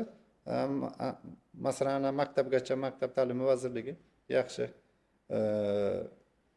tendensiyani yo'lga qo'ya oldi. Tarix fanidan video kontentlar har bir dars mashg'ulotiga atab, demak 2 yildan beri chiqarib kelinmoqda. Shu yo'nalish davom etishi kerak va darsda iloji boricha turli xil o'yinlardan, turli xil demak video kontentlardan foydalangan holda olib borilsa, demak yaxshi esda qolardi. Yana aytaman, mantiqni kuchaytirish kerak. Mantiqni kuchaytirish uchun hozir davlat darajasida siyosat olib borilyapti. Masalan, zakovat o'yinlari tashkil etilyapti. Bu ham o'quvchilarimizning dunyoqarashi oshishga juda yaxshi xizmat ko'rsatmoqda. Zakovat savollarining ko'pchiligini bilamiz, 50% tarixga asoslangan. Undan tashqari adabiyot faniga asoslangan. Qolganlari turli fanlar mantiqqa asoslangan, eng asosiy mantiqni kuchaytirish kerak. Hech qachon masalan Amir Temur bilan Chingizxonni urishtirmaslik kerak. Demak, hattoki mantiq yo'qligidan shunday savol bersangiz, ilmoqli savol, Amir Temur bilan Chingizxon o'rtasidagi qaysi shahar yonida bo'lib o'tdi desangiz, o'ylanib qoladi. Keyin shaharlarni bitta-bitta aytaveradi. Holbuki ular o'rtasidagi farq demak 150 yilni deyarli tashkil etyapti. Ular bir davrda yashamagan yoki Napoleon bilan Gitlerni urishtirmoqchi bo'ladi. Bu uchun mantiq. Umuman olganda tarixni o'rganishda xotira va mantiq rol o'ynaydi. Ana shu ikkovini birlashtira olsa, yaxshi natijaga olib kelishi mumkin. Mana hozirgi kunda ko'plab blok testlaridan tarix fani olib tashlandi, adashmasam. Misol chet tillarga kirishdan bu narsa bizni tariximizni o'rganishimizga qanday ta'sir qiladi? To Nisbatan kamaydi. 2020-yillarga qadar 3 ta blok test bo'lib kelgan edi. Demak, masalan, yuridik sohaga olsak agar, demak tarix bor edi, birinchi blok, ikkinchi blok ona tili adabiyot, uchinchi blok ingliz tili. Va boshqa fanlarga ham xuddi shunday, masalan, iqtisodga kirmoqchi bo'lgan bola matematika, ingliz tili va ona tilini o'qishi kerak edi. Ana shunday tendensiya davom etib keldi va 2019-2020-yillardan boshlab 5 blokli testga o'tish boshlandi. Va natijada ikki qismga ajratildi keyin mutaxassis fanlari. Masalan, tarix yo'nalishiga kiradigan bo'lsak, tarix va geografiya asosiy mutaxassislik fanlari bo'lib qoldi va majburiy fanlar. Majburiy fanlar esa hamma yo'nalishlarda bir xil. O'zbekiston tarixi, matematika va ona tili adabiyot bo'lib qoldi. Va savollar soni ularga nisbatan kamaytirilgan. 2022-yil oktyabr oyida Davlat test markazi, hozirgi bilim malakalarini baholash agentligi yangi tendensiyaga o'tdi va ko'pgina yo'nalishlardan tarix fanini olib tashladi. Ayniqsa bu yuridik sohada tayyorlanayotganlardan va uning o'rniga huquqshunoslik fanini joriy qildi. Mantiqan olib qaraganda go'yo o'z o'rniga tushganday bo'ldi. Chunki endi huquqshunoslik yo'nalishi o'zini huquqshunoslik fanini demak o'rganishi kerak tarixga nisbatan, lekin tarix bo'shashib qolganday bo'ldi. Har holda ko'pgina sohalarda kuzatilyapti, ayniqsa o'zimizni ham yo'nalishlarda tarixni ko'pchilik o'qimasdan qo'ydi. Chunki kerakli joyi ham yo'q. Asosiy boshqa fanlar kutib turgan paytda vaqt taqsimoti bunga yo'l bermadi. Lekin huquqshunoslik fani 1-2 yil test jarayoni bo'lib o'tgandan keyin yana o'sha bilim malakalarini baholash agentligining mutaxassisi chiqib, huquqshunoslik fanidan test tuzish bu testologiya qoidalariga zid deb bayonot berdi. Chunki huquqshunoslik fanlarining demak dasturlari va kitoblari sanoqli. 8-sinfdan boshlanadi, 8, 9, 10, 11 4 ta yo'nalish va bo'linmagan 4 ta kitobdan iborat edi. Yangi avlod kitoblari hozir chiqyapti, yana 4 ta qo'shilsa 8 ta.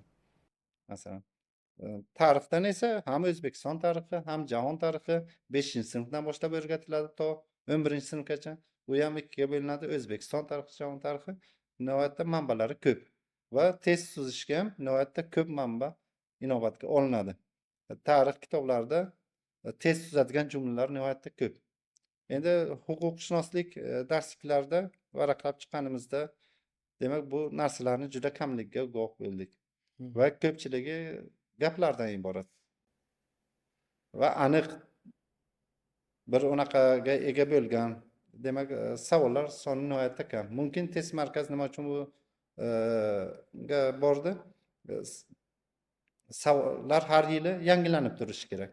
Bu hamma huquqshunoslik fanlarini darsliklarini test qilib bo'lgandirlar. Keyingi yilga uni yangilash uchun demak unaqa manba qolmadi. Ha. Shuning uchun kelishmovchiliklar boshlandi va agentlik test tuzish o'rniga darsliklardan ham chetga chiqishga majbur bo'ldi. Endi chetga chiqish u son sanoqsiz manbalarga duch kelasiz. Huquqshunoslik fani bo'yicha qanchadan qancha qonunlar, qanchadan qancha kodekslar, qanchadan qancha qarorlar va ular tinim cheksiz. Ulardagi har bittasining moddalari soni qanchadan qancha. Va o'tgan yildan boshlab 35 ta qonunchilik hujjatlaridan ham test olib tuzamiz deb demak bayonot berildi. Va demak darsliklardan tashqari demak 35 ta qonunchilik manbalari va dasturlar asosida test tuzish jarayoni boshlangan. Lekin endi bora-bora mumkin huquqshunoslik fani o'rniga yana qaytib tarix fani joriy etilar. Olib bizlar bilmaymiz. Endi bu yuqorida demak ekspertlar yagona xulosaga kelgandan keyin sodir bo'ladi. Lekin har holda yomon ketayotgani yo'q. Demak huquqshunoslik fani ham rivojlanishda davom etmoqda. Lekin huquqshunoslik o'zgaruvchan narsalar, chunki qonunlar, qarorlar demak davr nuqtai nazaridan vaziyatga qarab o'zgaradi. Demak ana konstitutsiyamiz demak yangilangan holatda 2023-yil 3-aprelda qabul qilindi. Yoki boshqa kodekslarga tez-tez o'zgartirishlar kiritiladi. Qarorlarga o'zgartirish kiritiladi. Juda demak ana paytda odam demak chalkashib qo'yishi mumkin, abituriyent. Yangilangan holatni ham o'qish kerak, eski holatni ham o'rganish kerak, qaysi biri tushadi. Ana shunaqa holatlar. Demak, turli nuqsonlari bor. Mumkin yana shu yil qani o'tkazib ko'rsalar yanada aniqroq bo'lar. Tarixni o'zi kim yozadi ustoz? Adabiyotchilarmi yoki ya'ni bir yozuvchilarmi? Yoki alohida shu soha vakillari bo'ladimi o'zi tarix yozadigan dunyo tarixlarini? Tarixda maqol borki, tarixni g'oliblari yozadi deb. G'oliblar yozadi deb Sovet davrida demak bizlarning tariximizni, o'tmishimizni Rossiyaning katta tarixchilari yozib qoldirganlar. Bu kelib tadqiqotlar o'tkazganlar, akademik Bartol, Bertels, Krachkovskiy, Lev Gumilyov va boshqalar manbalardan foydalanib demak yozganlar. Endi ular qanchalik darajada obyektivlik nuqtai nazarga e'tibor qilganlar yo'q, biz bilmaymiz. Lekin har holda tarixni yozishda tarixiy manbalar kerak bo'ladi. Tarixiy manbalar demak o'sha yozma manbalar va moddiy manbalar. Endi yozma manbalar aytdik, bu demak 100% haqiqatan bo'lmasligi mumkin. Subyektiv bu. Demak, har bittasini asosi bo'lishi kerak. Chunki har bir tarixchi yozayotgan paytda o'sha davr nuqtai nazarini, o'sha hukmdorni qanchalik darajada hurmat qilishi, qanchalik darajada u bunga yoqimli bo'ladimi, u uni yaxshi ko'radimi deb istasa istamasa xolislik nuqtai nazaridan chetga chiqishi mumkin. Adabiyotga kirib qoladi. Qoralab ham chiqishi mumkin. Sal o'shanga nisbatan nafrati kuchli bo'lsa yoki demak o'shani juda ulug'lasa, juda demak o'shani qadrlasa agar yaxshi tomonlarni yozib, salbiy tomonlarni ham olib tashlashi mumkin. Shuning uchun lekin meni fikrimcha demak barcha tarixiy manbalarni o'tirgan holda barcha tarixchilar birgalikda demak uni yozish kerak. Endi tasavvur qiling, bizning tariximizni kelib ruslar boshqa unaqa xalqlar yozish qanchalik mantiqqa to'g'ri keladi. O'zimizni tarixchilar qolib ketgan holda, o'zimizni manbalar qolib ketgan holda ular qanday nuqtai nazardan, qanday g'oyalar asosida yozilishi, Sovet davrida g'oyalar nihoyatda unaqa edi. G'oyalar kurashi ketayotgan edi. Ayniqsa sinflarga bo'lish, tabaqalarga bo'lish nuqtai nazardan ular yondashganlar. Barcha hukmdorlar qoralangan, barcha boylar qoralangan, xususiy mulkdorlar qoralangan, tadbirkorlik qoralangan. Faqat pastki sinflar, ishchilar, dehqonlar, yersizlar, kambag'allar, qashshoqlar ulug'langan. Shu nuqtai nazardan demak, ular asosiy mehnatni qiluvchi shular degan nuqtai nazar bilan tarixni yozganlar. Va natijada ko'pchilik demak qahramonlarimiz, ko'pchilik hukmdorlarimiz demak chetlashib qolgan, ularga salbiy nazar bilan qarash shakllana boshlagan. G'urur bilan kambag'allikka Ha, juda katta miqyosda. Ha, o'sha paytlarda bundan 100 yillarcha oldin demak Sovet ittifoqi toza tuzilayotgan paytda asosiy g'oyasi ham shundan iborat edi. Xususiy mulkchilik bo'lmasligi kerak edi. Hamma davlatga ishlashi kerak edi. Hamma davlatdan oylik olishi kerak edi. Tadbirkorlik yo'qotilishi kerak edi.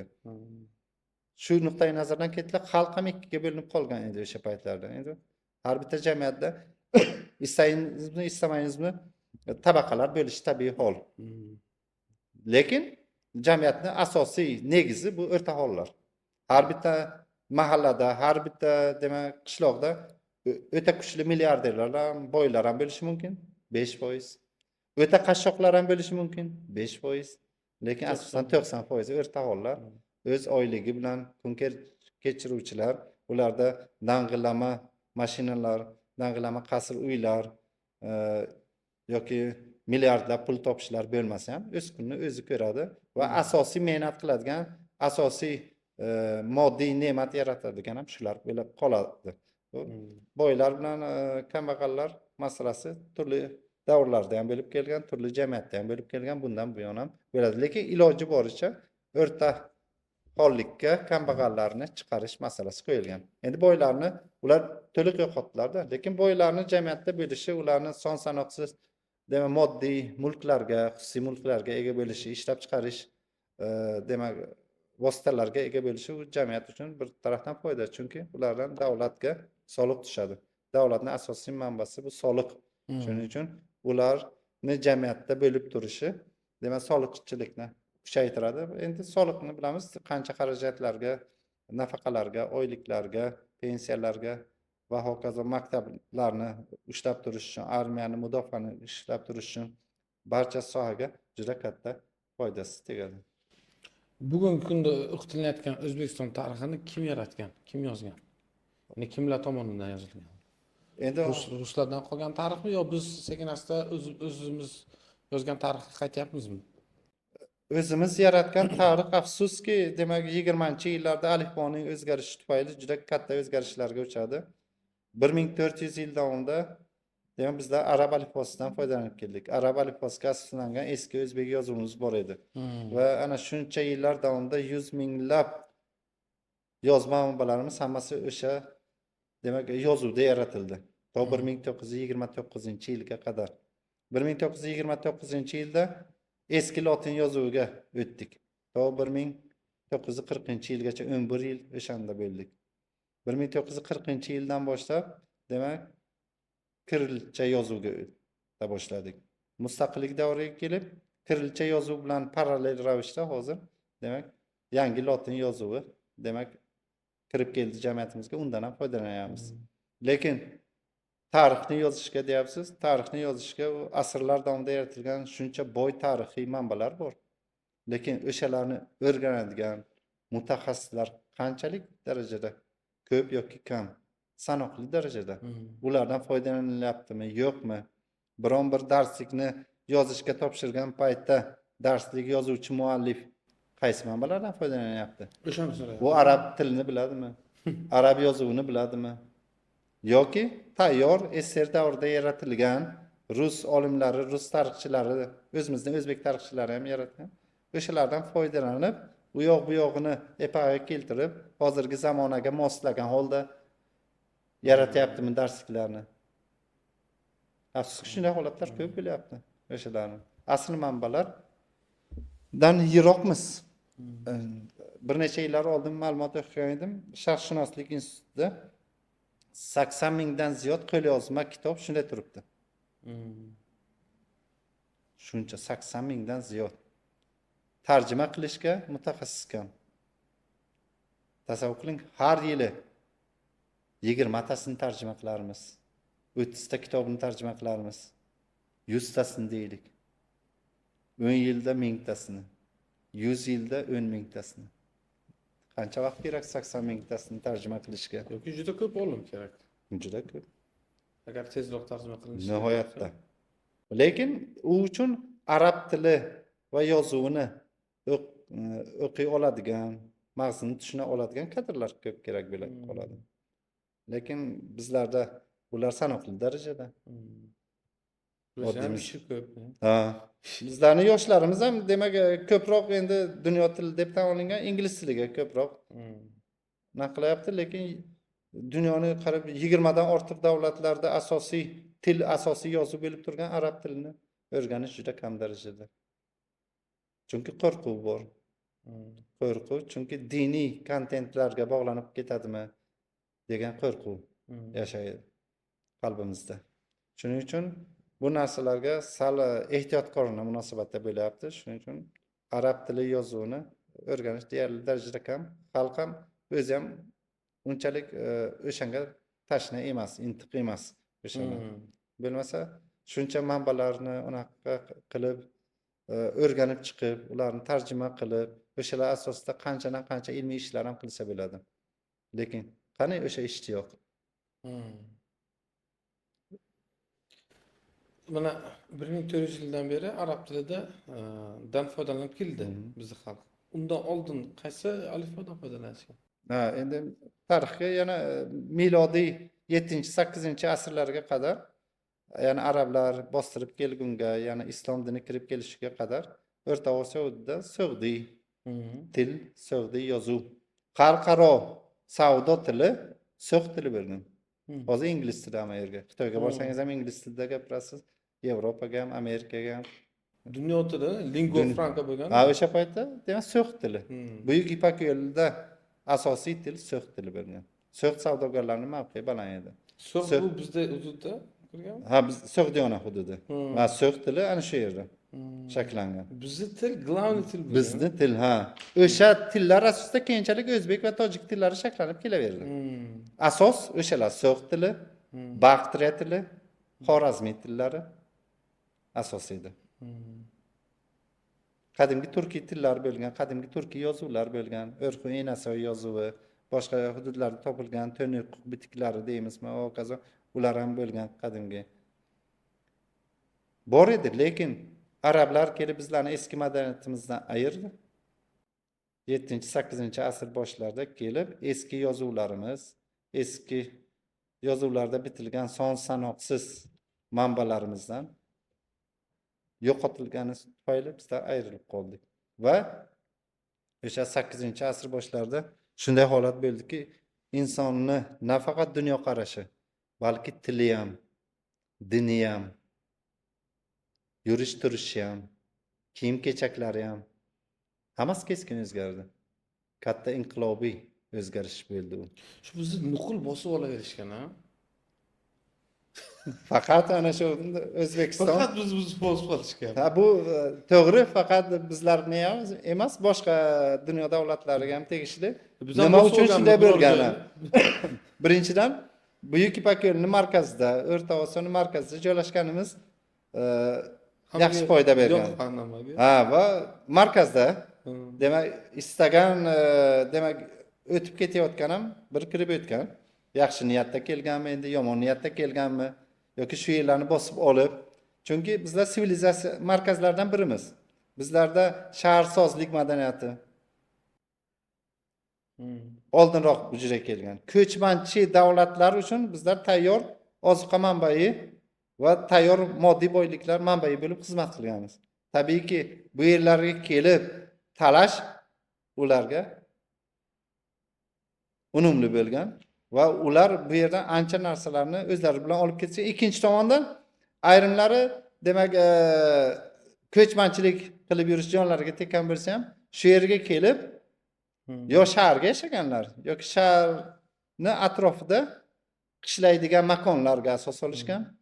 Avval faqat qishda kelib qishlab qishlab ketishgan bo'lsa, keyinchalik o'sha qishlab ketish ham bahor fasli beldeguncha yana yaylovlarga, dashtlarga, cho'llarga qaytishgan. Oxir oqibat o'sha ham jonlarga tekkach, kelib shu shahar atrofiga to'liq o'troq hayotga moslasha boshlaganlar. Va o'sha qishlaydigan manzilgohlar asosan qishloqlarga, qishlik, ya'ni qishloqlarga aylanib bora boshlagan. Har bir shahrimizning atrofida son sanoqsiz qishloqlar shu tarafa ko'tara boshladi. Arablardan boshladigan bo'lsak, birinchi arablar, keyin forslar kelganmi? Somonilar bosib olganmi? Birinchi endi tarixda e'tibor beradigan bo'lsak, miloddan avvalgi 6-asrda, demak, Eron bostirib kelgan. Eron.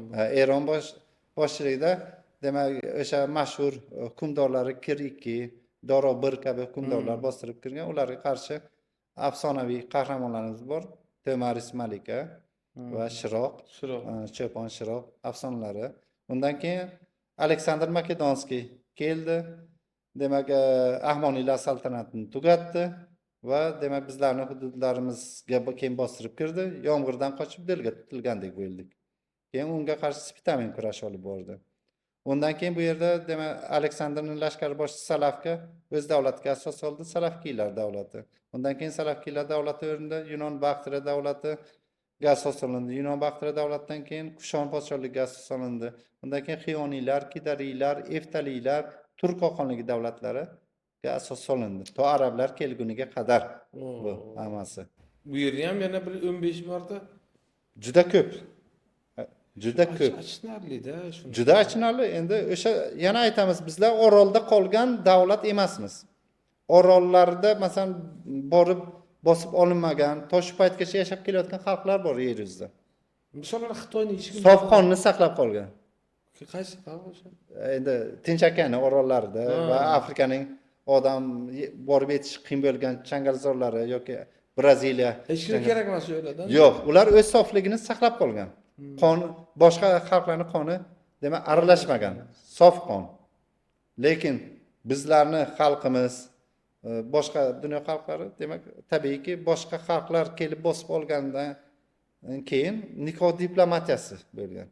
Nikoh diplomatiyasi shu mamlakatni bosib olgandan keyin o'sha hukmdor bu yerdagi hukmdorni qizini olgan yoki singlisini olgan, qon qo'shilishi ro'y bergan. Keyin o'zini askarlarga, sarkardalarga shuni buyruq berganki, mahalliy qizlardan olinglar, uylaninglar deb. Va tabiiyki bir nechta qonlar qo'shilishi tufayli demak asta-sekin o'zlikdan chetga yo'qotilib borilgan, chetga chiqishlar boshlangan. Lekin bu tabiiy jarayon. Chunki qanchalik qon qo'shilsa agar yangi avlod doimo kuchli, juda ham dono unaqa. Lekin bizning xalq juda mehribon, o'sha dushman kelsa ham och qolsa non berib, suv berib, urf-odatlarimiz, an'analarimizga tegishli. Chunki urf-odatlar, an'analar bilan yashaydigan xalqmiz. Hattoki dindan ham ustun qo'yadilar. Urf-odat, irim-sirim, an'analar. Shuning uchun bu istaymizmi, istamaymizmi, doimo bunga to'g'ri hamma bizlarni urf-odatlarimizni, mehmondo'stligimizni qadrlaydi, lekin bu o'zimizni zararimizga ham ishlamayapmi? Son sanoqsiz demak marosimlar, son sanoqsiz to'y marosimlari xalqimizni qarzdor, abgor holatga keltirib qo'ymayaptimi? Topgan tutganlarini xalq uchun, jamoa uchun sarflamayaptimi? Topganing to'yga buyursin degan duolar. Niyatlarim shu. Barcha niyatlarimiz shu. Faqat to'y qilamiz. Ishlaymiz, to'y qilamiz, ishlaymiz, mashina, ishlaymiz, dang'ilama uylar solishga. Faqat hayotiy ehtiyoj shulardan iborat bo'lib qoldi ko'pchilikka. Lekin achinarlisi shuncha pullarga demak ta'limni kuchaytirib, bolalarga ta'lim berib, bizlarga bolalar keladi. Endi qo'shimcha kurs o'ting yoki dars o'ting deb achinasiz ularga qarab. Nol. Biron voqeani o'zagini bilmaydi. Nima haqida gap ketayotganini bilmaydi. Qay uyga vazifa berasiz, tushuntirasiz, o'qib kel deysiz. Bu safar keladi. Savol javob qilasiz. tushuntirib berganingizni, o'qiganini 10% ni aytib bersa ham katta gap, shunaqalar bor. Yoshlikdan bolalar bilan hech kim shug'ullanmagan. Birga o'tirib, ota-ona dars qilmagan. Va shu orqali maktablar ham endi aybi bordir, rad etmayman. Talab yetarli darajada bo'lmagan. Sinflarni haddan tashqari o'quvchilar soni ko'pligi bu jamiyatning katta og'riqli nuqtalaridan biri. Demak, tabiiyki 40-45 minut davomida o'qituvchi barcha o'quvchilar bilan, masalan 40 ta o'quvchi o'tiribdi. 40 ta bola bilan 45 minut davomida ham darsni tushuntirib, ham ular bilan savol-javob qilib, bitta-bitta individual shug'ullanishga vaqti yo'q. Bu yillar davomida o'z ta'sirini o'tkazib boravergan. Va shu orqali bola ham ko'nikib ketgan, eng asosiysi. O'qituvchilar ham ko'nikib ketgan, ota-ona ham ko'nikib ketgan. Biron bir xato ish qilmayapti-ku, biron bir nojo'ya yo'llarga kirib ketmayapti-ku. Qayb bo'ladi. Tinch o'tiribdi-ku, jim o'tiribdi-ku. Xuddi yosh bolalarni aldaganda. Ha, sotkani ol, tamom. Jim o'tir, tamom. Ekran qo'yib beramiz. Bironta o'yin, o'sha bilan mashg'ul bo'lib o'tirib, quloqimiz tinch bo'lsin deymiz. Ha, tamom, o'sha bilan shug'ullanyapti-ku. Lekin u kitob o'qiyaptimi? Dars qilyaptimi? Nazorat qilyapsizmi? Yo'q. Afsuski. Ustoz, bugungi suhbatimizning oxirgi savoliga kelamiz. Tarix fanini kelajagi qanday? Ya'ni bu fan shaklida yana rivojlanib, ommaga kerakli bo'lib boradimi yoki sekin-asta odamlar tarixga qiziqmay qo'yadimi? Nima fikr bildirasiz shu masalada? Yo, agar hozirgi zamonamizga qaraydigan bo'lsak, hayotimizga hozir sun'iy intellektlar ham kirib keldi. Ko'pgina video kontentlarni ko'ryapmiz. O'sha sun'iy intellektdan foydalangan holda, demak, yaxshi kontentlar yaratilyapti. Demak, o'sha davrdagi muhit jonlantirilyapti. Demak, o'shanga shunday kontentlar yaratilyaptiki, o'sha 1000 yil oldin yashagan, 1,5 ming yil oldin yashaganmi yoki 100 yil oldin yashaganmi, o'sha davr muhitini, demak, yaratib beryapti. Va shunday kontentlar qilinyaptiki, demak, Instagram, ijtimoiy tarmoqlarda umuman yoki Telegram bo'ladimi, boshqa hokazo bo'ladimi, o'sha kontentlar yoyilyapti. Asta-sekinlik bilan bo'lsa-da, xalq asta-sekin o'z-o'zaniga kelyapti. To'g'ri, to'sh paytgacha shu kontentlar og'riqli nuqtalarimiz edi. Demak, yaratilmagan, ta'limga, bilimli kontentlar qilsangiz hech kim qiyo boqmagan. Va natijada, demak, boshqa ermak uchun va ko'ngil xushlik uchun qilingan kontentlarni davri kelgan edi.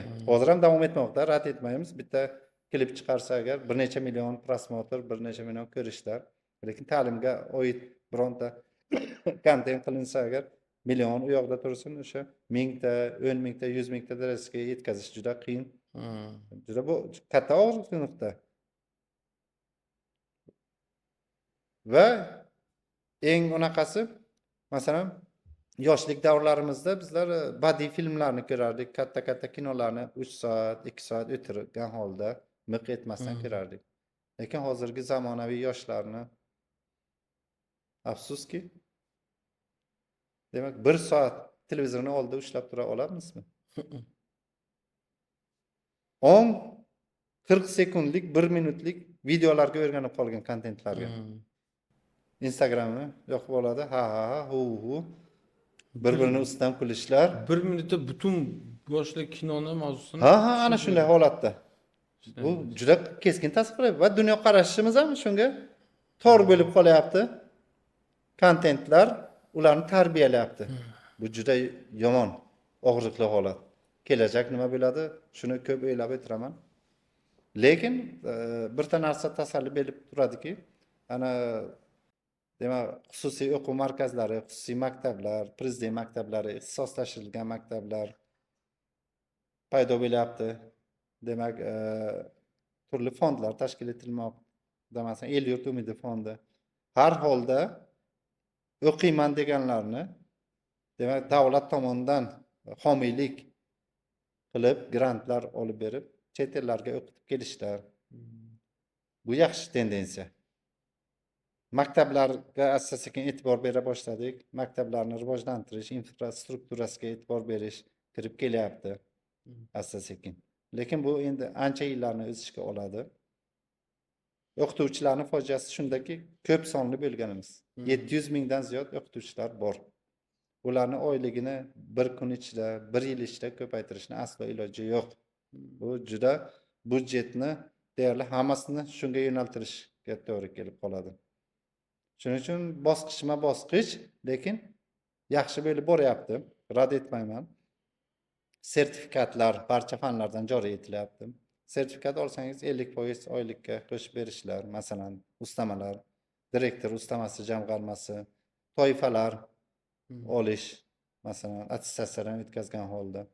Ana bular asta-sekin o'qituvchilarni ham rolini oshirishga xizmat qilyapti. Va o'shalar ham yuqori oylik olganligi tufayli o'zini orzu-havaslariga ham va ta'lim sohasiga ham ko'proq e'tiborni qaratishlariga olib kelyapti. Endi bepul narsa bilan ochiq qorin to'ydirib bo'lmaydi deyiladi. Chunki u motivatsiya bo'lishi kerak o'qituvchiga. Shuncha o'quvchiga bilimini yetkazib berishi uchun o'zini oyligi yuqori bo'lishi kerak. Muammolardan xoli bo'lishi kerak. Bu dars davomida o'zini oilaviy muammolarini, moddiy yetishmovchiligini o'ylab o'tirsa, bu o'quvchilarga qanday yetkazib bera oladi? Lekin asta-sekin jarayon boshlangan. Yaxshi ketyapti. O'zini ustida ishlagan o'qituvchi bemalol eng yuqori oyliklarni prezidentimiz va'da berganlaridek $1000 dan ham yuqori olyaptilar. Endi 7-8 yildan beri hamma o'qituvchi $1000 darajasiga yetkazamiz deb unaqa qilinyapti, lekin hammasi yetgani yo'q. Bosqichma-bosqich, lekin o'sha $1000 dan ham oshiq oladiganlar demak ko'payib boryapti. Asosiysi yo'l bor. Yo'l bor. Endi Maqsad harakat belgilab berilgan. o'zimizga Ha. Chunki barcha fanlardan o'qituvchilar o'zini ustida ishlab, demak, o'sha sertifikatga ham bolalarni tayyorlashi mumkin. Kurslarga ham tayyorlashi mumkin. Yo'l ochib berilgan. Faqat salgina mehnat qilsa, demak, bemalol demak maqsadlarga erishadi. Yana aytamiz, bu katta masshtabda o'ylangan, demak 7-8 millionta demak o'quvchilarimiz bor. Juda katta armiya. Bu bir kunda hozircha demak faqat tajribalar girdobida turibmiz. Tajribalar agar yaxshi natija bersa, ma'lum bir maktablar misolida keyinchalik butun maktablarga joriy etilgan holda demak yaxshi natijaga olib kelar kelajakda. Ustoz, kattakon rahmat kelganingiz uchun, suhbat qilganingiz uchun va mana tomoshabinlarimizga kerak bo'lgan ma'lumotlarni berganligingiz uchun. Yana Xudo xolasa agar biror savol tug'iladigan bo'lsa, ular izohlarda yozib qoldirishsa, albatta sizga chiqib ularga kerakli javoblarni berib o'tamiz. Sizlarga ham katta rahmat. Demak, shuncha xalqimiz uchun, ta'lim uchun jon qayg'urgan holda ana shu video kontentlar, jonli muloqotlar tashkil etganlaringiz uchun demak bu juda yaxshi g'oya, yaxshi tendensiyani boshlab beryapsizlar. Nasib bo'lsa yaxshi davom etadi. Asta-sekin men aminmanki, insoniyatni dunyoqarashi o'zgarib boraveradi va tushunib yetadiki, asosiy ilm bu najot. Imom al-Buxoriy aytganlar, ilm najot ilmda. O'zga najot yo'q. Hozir ko'pchilik uchun ota-onalar keladi, juda boyligi yuqori. Lekin bolasini o'qishni istaydi. O'zim o'qimadim deydi. O'zim umrim faqat mehnat qilishda o'tdi, boylik topishda o'tdi. Lekin farzandim, nevaralarim o'qisin deydi. Men aniq bilamanki, bunaqa kontentlar orqali asta-sekin xalqimizning fikri, dunyoqarashi o'zgarib borib, ota-onalar asosiy e'tiborni ta'limga, ilmga, bilimga qaratishlariga ishonaman. Sizlarga ham katta rahmat, omad yor bersin. Sog' bo'linglar. Rahmat.